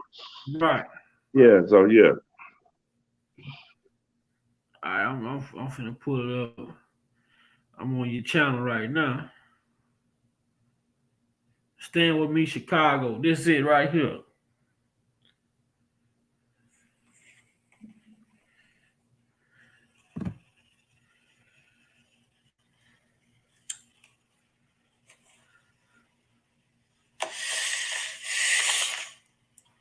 You can't see it. It's just audio. Just the audio. Let's try it. Okay. I was writing this little speech. I got it to Chicago. It said, "Hey Chicago, my name is David Lewis Newsom. I am the unofficial mayor of Chicago. And I say mayor because I believe that as a citizen of this great city and state, I, as well as all of you, are the real power. And we delegate that power to people who represent our concerns. And as it has now come to be known that our present mayor is not concerned about the injustice that our brother and native son of Chicago is currently experiencing under this corrupt, tyrannical justice and justice system. Yes, I am speaking of Robert Sylvester Kelly and how his civil rights have been trampled on. I am not speaking of his innocence or guilt, but I am strictly speaking to the illegal and unconstitutional way in which they tried and convicted Robert Sylvester Kelly and are now waiting to sentence him. The way the government is acting with this case is beyond egregious. It is a declaration of war on Black people. As citizens of the city, we are at ground zero. If you stand for law and order and equal justice under the law, stand with me for a show of peaceful, for a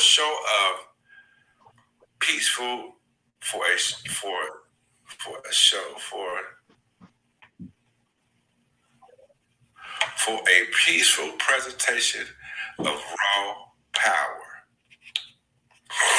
To let the current power know you will not be handling us like this in your courts. We seek acquittal on behalf of Robert S. Kelly.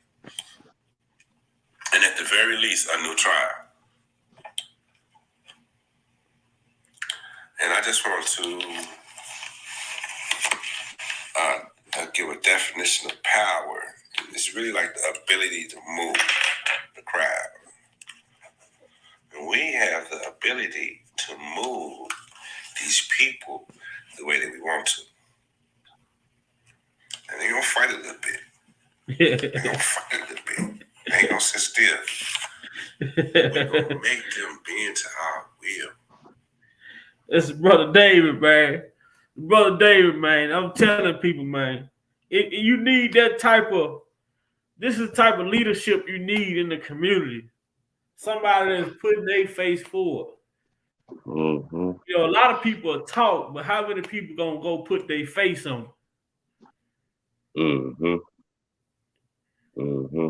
And that's because we love Chicago and we love R. Kelly, man. We love our people, man, and we want the change to happen, and we want it to happen right now, man. You know what I'm saying? And so anybody who is like-minded, I know people in Chicago, that's how they feel. They don't like all the shit that's going on, man. We've been crying out for change, man, but ain't nobody been strong enough to stand up against these tyrants, man. You know what I'm saying? So, man, maybe this the time right here. I'm praying to God it's the time, man. So many people talking, man. You know what I mean?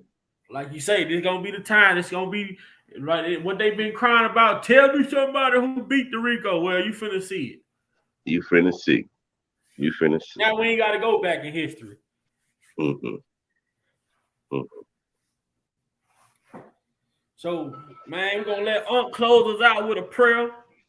You know what I'm saying? If the people in the chat, if y'all need a prayer tonight, put a 1 in the chat. You know, Unc take us out of there, man, with a prayer, man. And guess what? I sleep at peace at night. So, sometimes you had to get these things that, you know, it be shit around you. You can't even see this stuff. You know, but like I always tell people, the enemy is only welcome once you acknowledge it. You know, and that's my thought process. So, man, you got me tonight. I know you got us tonight, man. Start off like this. We're gonna start off like this. There I was, empty-handed, crying out from the pit of my despair. There you were, in the shadow, holding out your hand, you met me there. So, Father God, we just come and say thank you. Because even in the billows, in the shadows of darkness, when we found our place scratching and scraping, You were there, like James Moore, the late minister of music, James Moore said. You were there all the time, looking for us just to reach out our hand because of the depth, the height, the breadth, the width of your love. Father God, we don't have the ability to hold you up, so we can't never let you down. Our mind must be renewed by choice. And because of your divine spirit, because of your grace, because of your power, most importantly, because of your sovereignty, you got everything under control. You got everything under control. You looking and booking. You sit high so that you can see low. Thank you, Christ our Lord, because of you coming, reconciling us back to the Father through your personal experience on this earth. You can now be in touch, as Hebrews 10:9 says. You know what we're dealing with and what we're going through, because you can relate. You can relate. So we pray right now and we ask you for, we blew it. A lot of us blew it across the board. Whatever those areas are, we blew it. So we ask for forgiveness for that.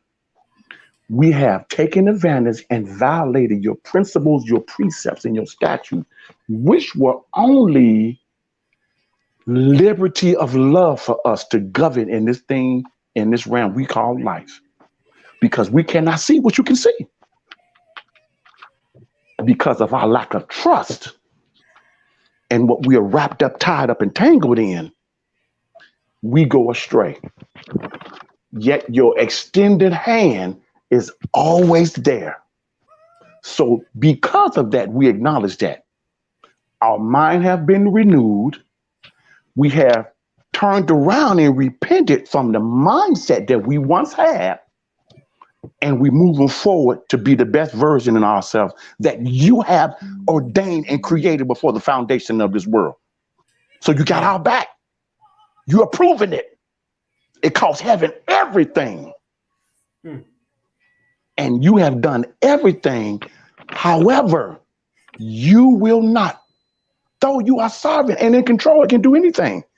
You respect humanity's free will and freedom of choice. And in my closing, Father God, just like you established in the relationship with marriage and siblings and all, and family and our loved ones, love is a choice that one makes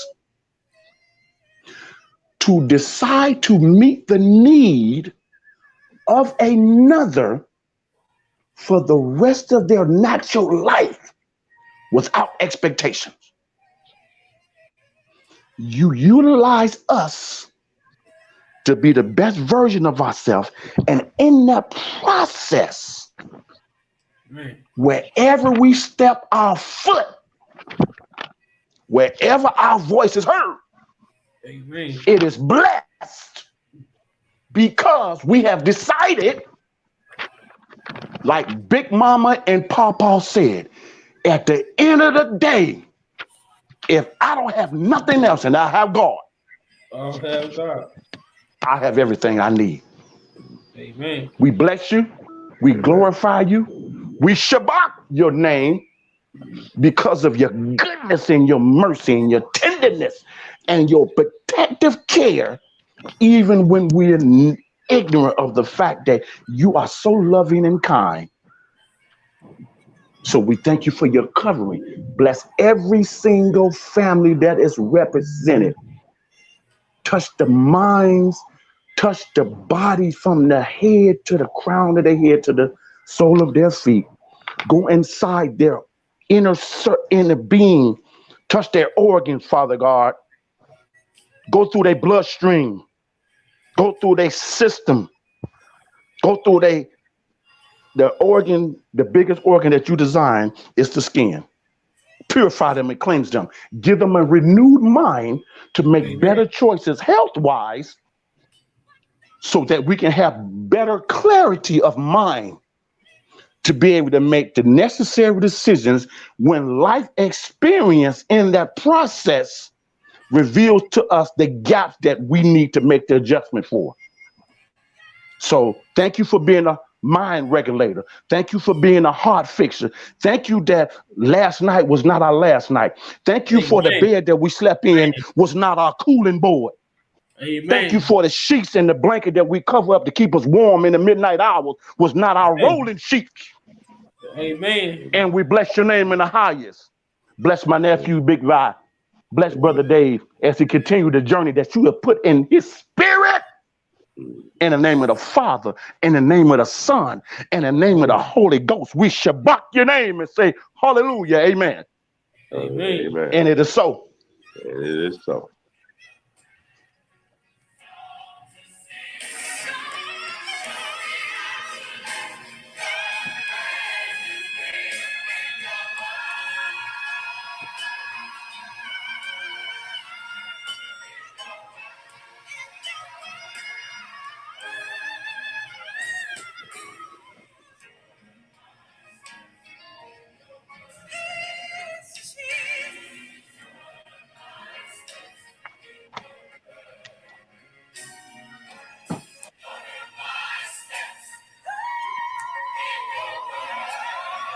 Man, God just placed his hands over Jennifer, the defense team, this whole situation, this whole case, this whole nation. At some point, we will start to live and go in a different direction. It's going to be only by the grace of God. Amen. I salute y'all brothers. I met y'all brothers on here. We family. I got to tell you, Yes, I don't sir. have drivers. I don't have supporters. This family. Yes, sir. Yes, This sir. family. Yes, sir. Bro. Yes, sir. This is what Yes, we sir. need. This is the dynamic that the oppressors try to take away. They don't want to. This is what they don't want to see. They don't want to see men praying. They don't want to see men protecting each other, standing up for each other. They don't want. They want us to keep on with that mentality: is you, me against you. That's why I named this live "Us Against Us," because I'm going to address us. Who better to address us than us? That's the elephant in the room right there. Yes, sir. Yes, sir. You can look all outside you want to, but until we address us and begin to heal and protect and nurture one another, then we open to attack from everybody. You know what I'm saying? But once they see us begin to form their core, like they saying right now, hey man, it's like the scariest thing in the world to the enemy, man. Because he goes through such lengths to keep us distracted with all kind of stuff, so that we don't stay focused on moving forward and gaining momentum. He quick to give us some type of thing that'll throw us off. Some type of trinket, something that we want all our life, and something just make us blink for a minute, and then we kind of get stuck. But if we stay focused, stay move forward, stay future minded, not past minded, but using the past as a propeller to the future, not something to sit down and settle with, you know what I mean? But as something to move us forward. And yeah, so I just want to say this prayer, if it's okay. Go ahead, brother Dave. Man, hey, prayer is prayer. You can never get enough of it. It's simple. Yes, sir. Yes, sir. It's simple. Our Father, which art in heaven, hallowed be thy name. Thy kingdom come, thy will be done on earth as it is in heaven. Give us this day our daily bread. Forgive us our trespasses as we forgive those who trespass against us. Lead us not into temptation, but deliver us from evil. For thine is the kingdom and the power and the glory forever and ever. Amen. With that, I'm going, bye. Salute, bro. Tomorrow. Salute. Tomorrow, we'll be back. tomorrow night. Yes, sir. Man, you're a blessing, bro. Not only to me, Thank you. but to everybody in this family over here. You know, I've been doing this thing for over 2 years about, and I'm just getting somebody to this point. You know what? I knew I could hear it in the way that you speak. I'm like, man, got it. Got it. Mm. This the best closing. These have been the best closing to the lives that I've been doing in my whole 2 years of being on this YouTube platform. And you come in here, you bless it, man. You know, I pray. I have so many people that I have in my prayers. You know, a lot of people come on this platform because they know that it's gonna be a message at the end of the live each and every time. Yes, sir.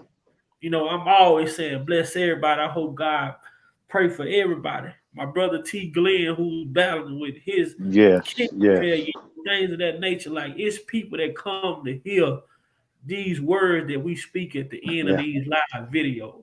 Yeah. You know, and the most important thing is giving hope to people who may be feeling like there's no hope left.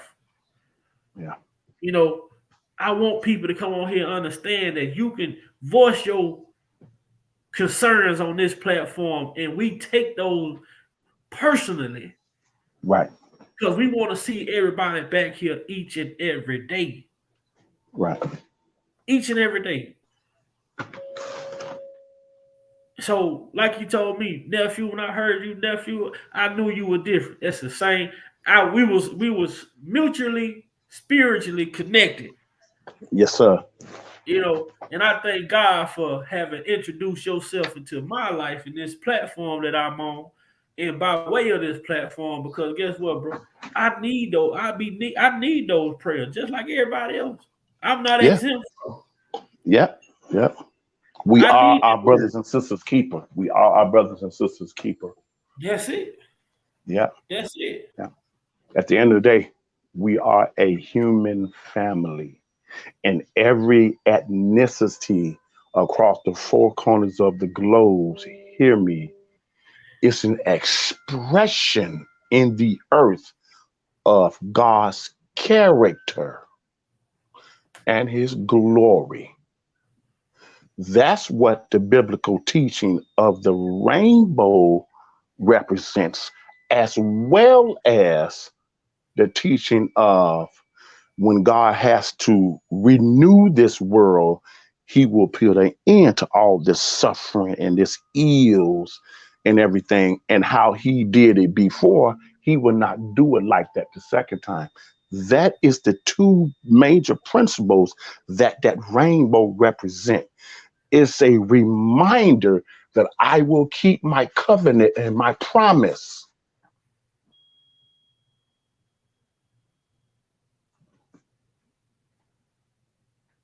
So when he look in the earth,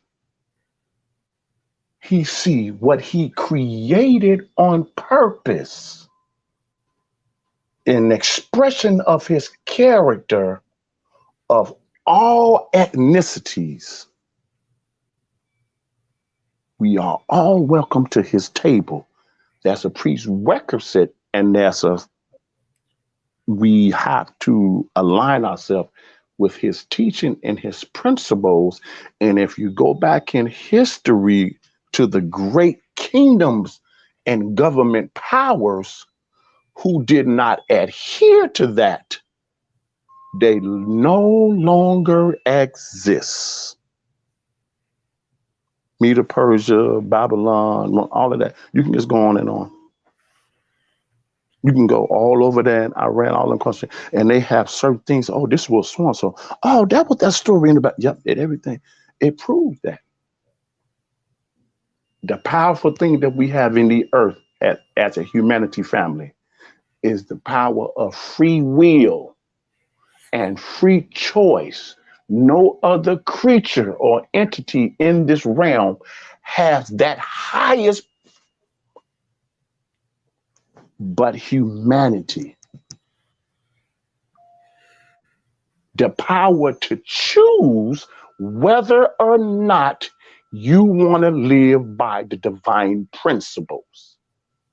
There are consequences for that decision, but yet at the same time, his divine spirit and presence filters through the fabric of this being, trying to woo you in such a way, you know that's not right. Your conscious mind remind you something. Man, Big Mama did say that. Man, you know, but I'm on what I'm on. It's a free will and a freedom of choice. And sometimes, a lot of times, it's to your detriment. He will not step in and override and disrespect your free will and your free choice. What am I saying in a nutshell? For married couples and those in a relationship, siblings, intimate, whatever, that's the definition of real love. It is a choice, a decision that one makes in spite of. It's a continual giving and sharing.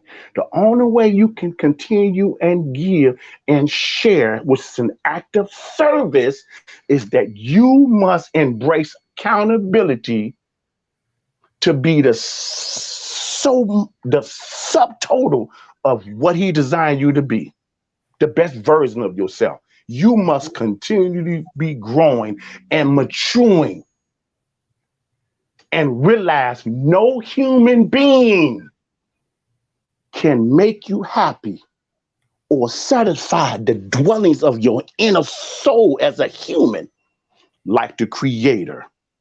What they can only do is come in and enhance and amplify what you already possess, whatever that may be.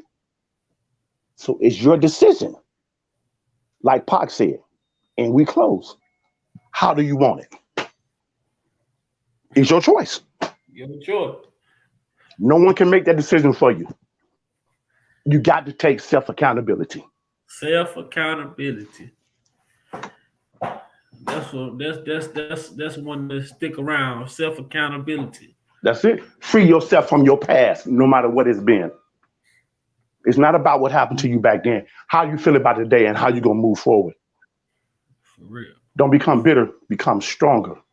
So that now when you come across anyone else, you can be a healing and an encouragement to another soul. Right. But the selfishness nature in humanity, when you are broken, you want to stay like a bookmark in life and remain a victim. Because in your broken, blind mindset, in today's realm, victim mode is the new lick.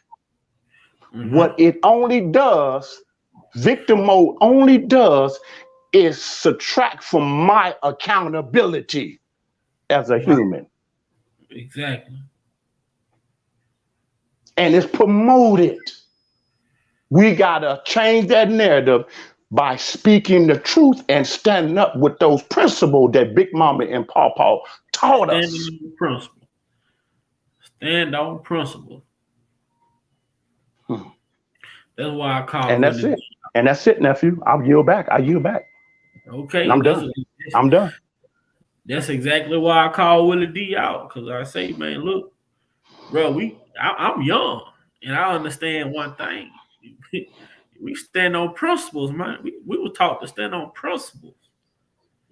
You run with gossip, you just like the people that's oppressing us. You know what I'm saying? Everything ain't meant to be spoke on. Yep. You know?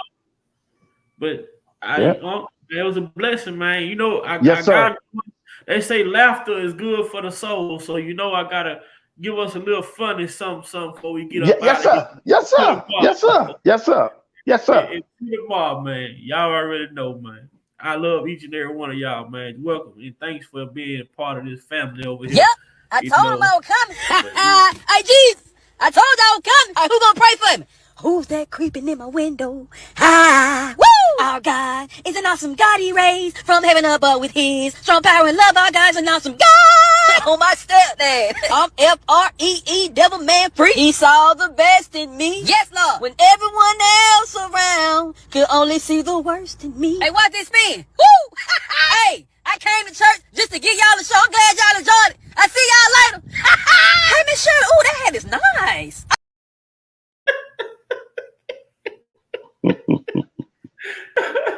She said, watch it spin. Watch it spin. Woo! Have mercy, boy. God bless you too. All right. Nephew, look in your private. Look in the private chat. You see something in there? Yeah, I'm taking it down right now. She tell her, woo! I thought you were going to play the dude coming in the door to get his coat took off. Oh yeah, you know we finna exit right there. Yeah, with that, yeah. You see that number in the private chat? Yeah, I'm putting it in my. I'm texting you right now. All right, boy. All right.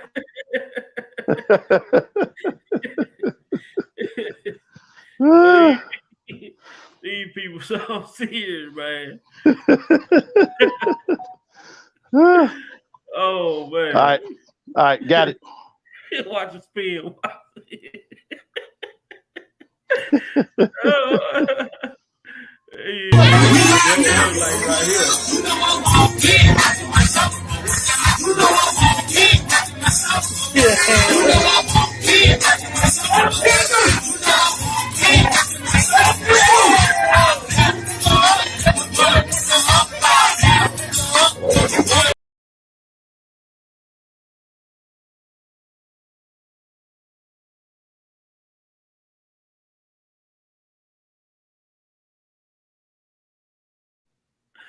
That's all stuff right there, man.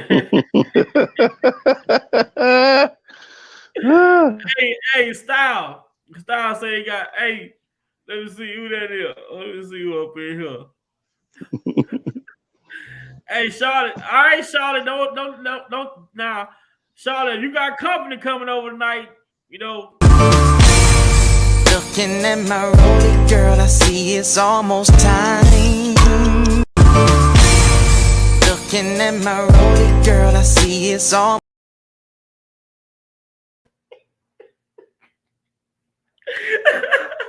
Oh.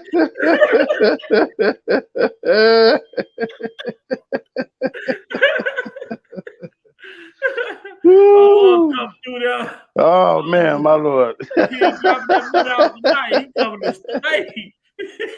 Oh, shucks. Sean said, gotta get up for work. Oh, Lord. Oh, Lord. Oh, man. But, you know, it's been good, man. It's been good. Hold on, Lisa Van Allen. Hold on. Let's see. What Lisa got out here? What I got here on Lisa? Allen about a comment she made on testifying for Jane, the pivotal witness in this case, who testified to sexual abuse by Kelly starting when she was 14 years old. Van Allen and Jane both detailing a sex tape they're in with Kelly when Van Allen was 18 and believed Jane was 16 at the time. Kelly's defense asking Van Allen why she's here testifying for a person she admits she sexually abused. At that point, she broke down on Van Allen about a comment she made on testifying for Jane, the pivotal witness in this case, who testified to sexual abuse by Kelly starting when she was 14 years old. Van Allen and Jane both detailing a sex tape they're in with Kelly when Van Allen was 18 and believed Jane was 16 at the time. Kelly's defense asking Van Allen why she's here testifying for a person she admits she made on testifying for Jane, the pivotal witness in this case, who testified to sexual abuse by Kelly starting when she was 14 years old. Van Allen and Jane both detailing a sex tape they're in with Kelly when Van Allen was 18 and believed Jane was 16 at the time. Kelly's defense asking Van Allen, Craig. Oh, no. Craig, can I talk to you for a minute? What? What? Could I use your VCR right quick? I want to double tape. Hell no. It's Mr. Meg. Wait a minute. Yeah. Yeah, you gotta go on YouTube and put her name up.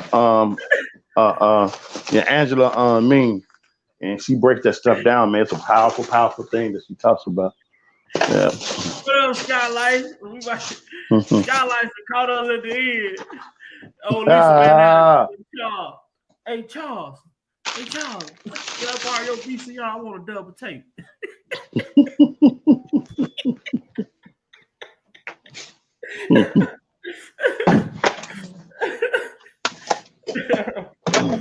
Yeah, man. What's up, my sister Skylight, man? I hate you just not coming. We about to get ready to get out here.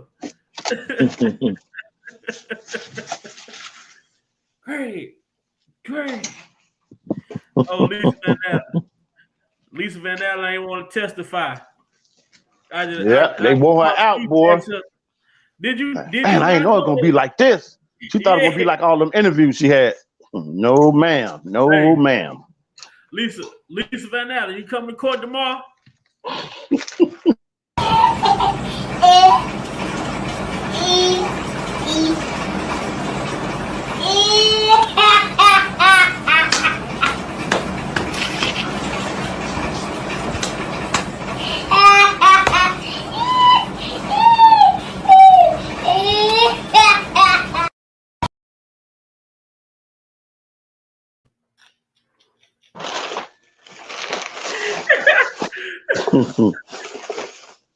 Boy, man, look good, man. I'm finna get ready to get up out of here, but boy, because you gonna go, you gonna keep on going. Man, you gonna keep on going. You just abandoned the whole trial, like fuck it. Right. Real talk, and I'm glad the defense lawyer when she got back, she made sure she brought that up while the jury was present. Right. You know what I mean? They try to be slick, man. But hey, justice and truth, when you walking in integrity, gonna always prevail. But always, man. Always. Some of us got to go through the storm, man. Some of us got to go through the storm. Not everybody could have endured that. Not everybody could have endured this, man. And it take us, my goodness, it take a special tough. He said, all I'm gonna say, boy. I'm bound by my destiny. Know it. Yeah. But man, to tomorrow night. Yes, sir. We gonna kick it big time tomorrow night, man. Yeah. You know how we do it. Just hit me and let me know when you coming in. You know, all right. Shot town. I get off at 10 o'clock, so I'll be en route to the crib at 10 o'clock. Okay. After That's 10 o'clock. Shot Town Skylight. I gotta get a panel up here with just Shot Town with you and David, Skylight. Okay. Chicago only, man. I want to have just Chicago only on the panel. Man. Okay. And just speak on this dynamic. So I gotta figure out how I can put this together. You know. Yeah, take your time with it. You'll come up with it. Already, man. Okay, man. I'm finna get ready to close it up out of here. And, okay, I'm out of here. I'm finna exit on out. Okay. Okay, I'm finna exit on now. Bless your chat. Till next time. Bless your nephew. You too, be blessed, man. All right. You too. I'm out.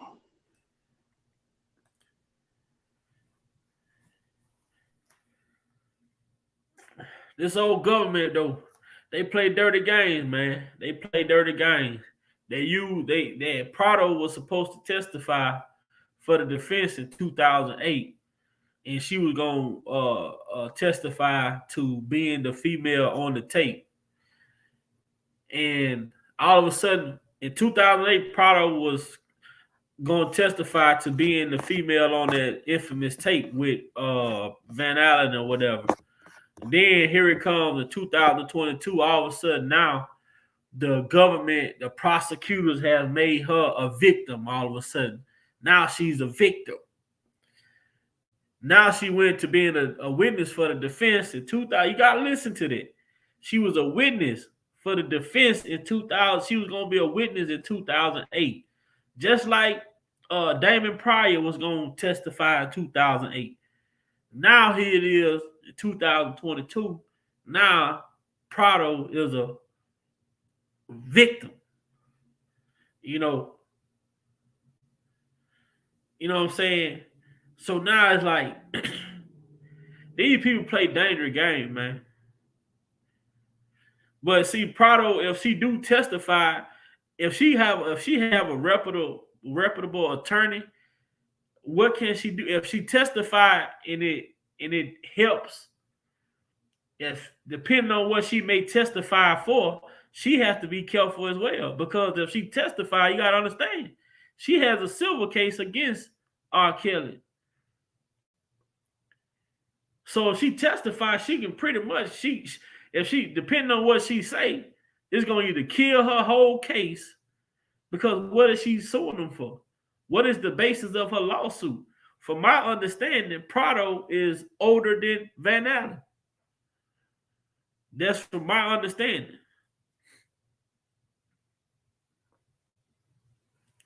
You see what I'm saying? And she said that she wasn't a victim, but the way that the government play, they try to make it hard for these people to, to help R. Kelly. You know what I'm saying? They want to make it hard for people to help R. Kelly. So they want to make people and force people to do certain things so that they won't be able to help and help R. Kelly. But honestly, though, like I said, I've been saying it. I feel like if R. Kelly did deal with RL, she was an adult at the time. I don't believe that there's even a such thing of a tape of a 14-year-old. According to RL testimony, she didn't lose her virginity until she was 15. But like I tell people, if y'all just think deep, y'all just think deep. Just think deep and just think about everything we've heard. I told y'all Friday, I said the government used Lisa Van Allen's story, her strip, her testimony. Then they fed that testimony to RL. Because if you just think about Lisa's testimony, Lisa said she met Kelly. Then she said when she met R. Kelly, then she brought her friend around. Then she said her reason for getting mad with R. Kelly is because he was sleeping with her friend. He started seeing her friend without her being around. So that prompted her to be pissed off. Now you go to RL, saying, how she was introduced to R. Kelly. Her auntie brought her to meet him, this, that, and the third. So she said they start sexting and, having phone sex, this, that, and the third. All of a sudden, they start having real sex. And he was so big on this being a secret, but she went and talked about their relationship to the friend. All of a sudden, she bring her friend back. She bring her friend back to meet up with R. Kelly, and they hook up and have a threesome. Now, down the road, she get mad at her friend Birdie because she get mad at her friend Pinky because Pinky allegedly is seeing R. Kelly without her. So now she pissed off. Now she pissed off at R. Kelly. It's the same shit.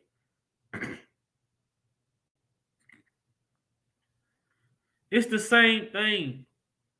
It's the same storyline. You just have to listen. Listen at what's being said. How is it? How coincidental that Lisa Van Allen met R. Kelly, had a threesome with R. Kelly, got mad because the girl she had a threesome with R. Kelly started dealing with R. Kelly without her, so that pissed her off. And here we go, the same shit with RL. Say, her and R. Kelly started dealing with each other. She brought her friend into the bedroom with them.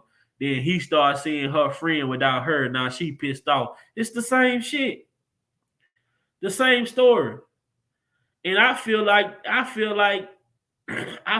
this. And if you ask me, I feel like RL is blatantly lying on the stand.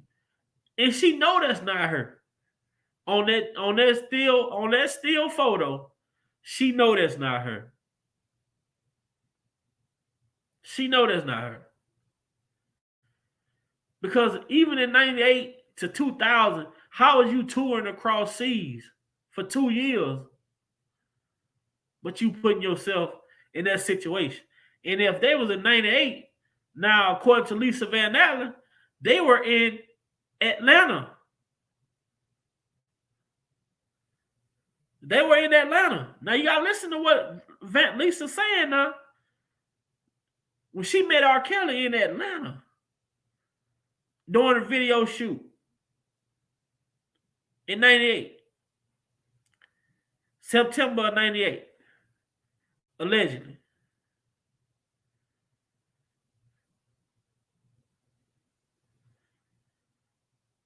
So it's so many inconsistencies within this whole little storyline that Lisa is telling. But Lisa Van Allen is the core of these lies. She is the core of this whole conspiracy. It's built up around Lisa Van Allen.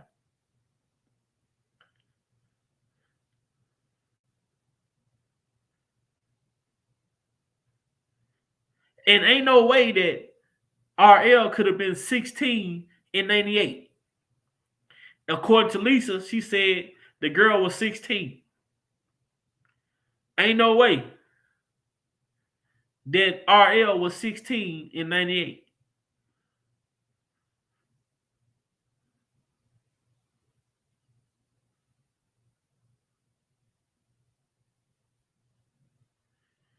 Yeah, Sparkle was mad. Sparkle was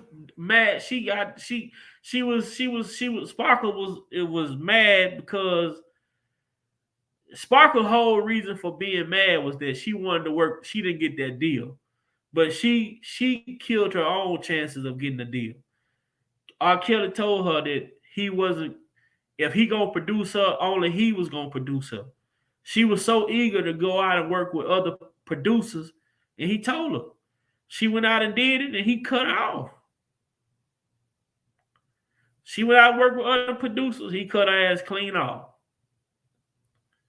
But he had already told her that before she did it.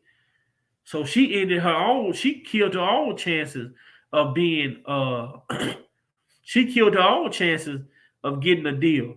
But if you go back and look, she was still singing background vocals for R. Kelly in 98 around that time. Sparkle.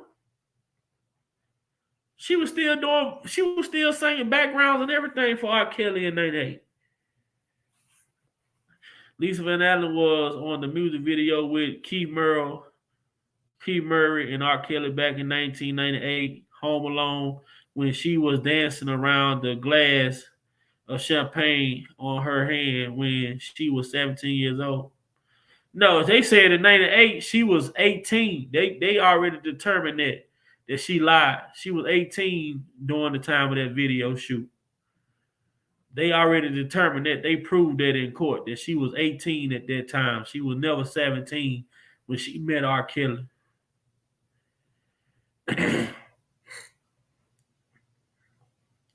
You know, that's been proven that Lisa Van Allen was never 17 when she met R. Kelly. She was 18. That's the biggest part of one of the biggest parts of her conspiracy.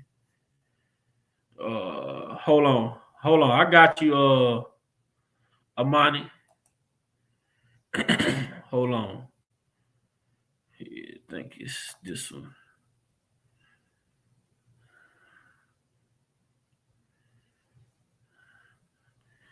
So it says Van Allen, who says she began a relationship with Kelly when she was 17, told Pickett Smith, Willow Smith, and Adriana Banfield Jones that she felt blessed following. Hold on.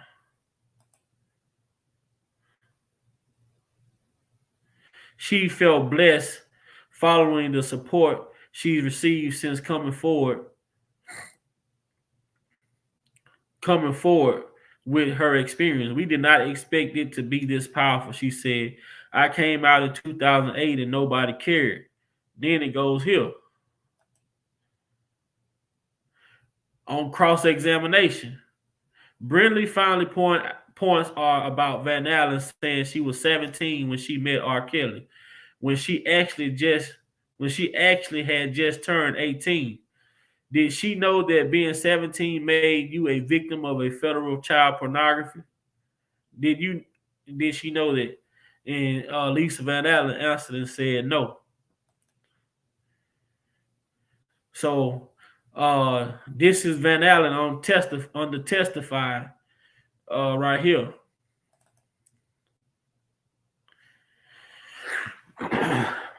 Van Allen testified that she met R. Kelly at a video shoot in 1988. Sorry about that. Yeah. Lisa Van Allen testified that she met Kelly at a video shoot in 1988 when she was 18. They had sex in his trailer, and later on she went to Chicago to see him again. And this is what she testified to. Yep. This is what she testified to. She was 18.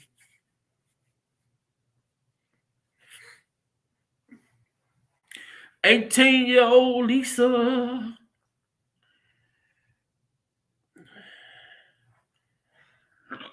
You know, if she was 18 in 1988, ain't no way that Jane could have been 16.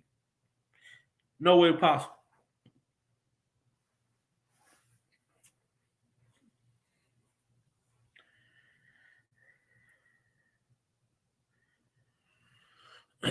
No way possible. And they say that Beverly was, Prado is 2 years older, a year or 2 years older than Lisa.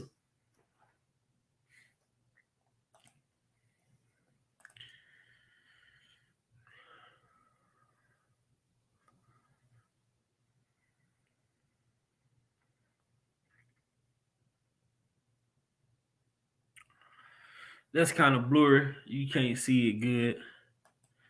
So we're not gonna touch that. You know. He go to that's the less than $1 million contract. I don't know why it's not showing up clear on here, but I'll figure it out. I might have to resubmit some of this stuff. Yep. So, I mean, you all have a blessed night, man. I enjoyed my family over here kicking it with me.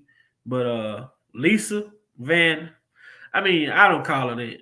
I call her Lisa La Allen is the real criminal mastermind behind all of this stuff that's going on. It's all because of Lisa Van Allen. And the government used her story and passed her story down to these alleged victims. And at this point, so they found contradictory statements, and then RL mama came on the stand and discredited her. RL mama discredited her whole testimony. Then you had Charles. Then you had, it was proven that Charles was full of it. Then you had Lisa Van Allen. Then you had Keith Merrill that came and discredited everything that Lisa said. And by him discrediting what Lisa said, that discredited what Charles Freeman said. Then you had the detective who stole the pistol from the evidence because he was a gun collector. He got off the stand right away. He didn't even get a chance to speak. At this point, this case, I mean, boy, the government, what can they do? I honestly don't see a solution for them to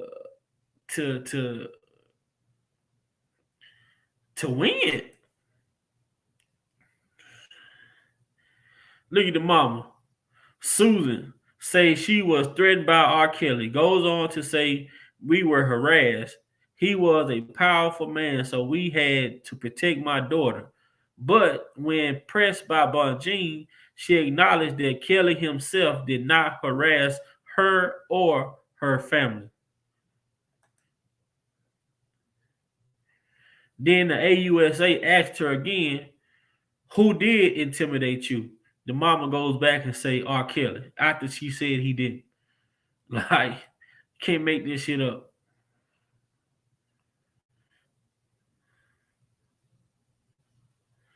Yeah, that's the thing right there. Lisa Van Allen created the whole problem. Lisa Van Allen created this whole problem all because of this tape. She tried to extort the man and the shit went too far.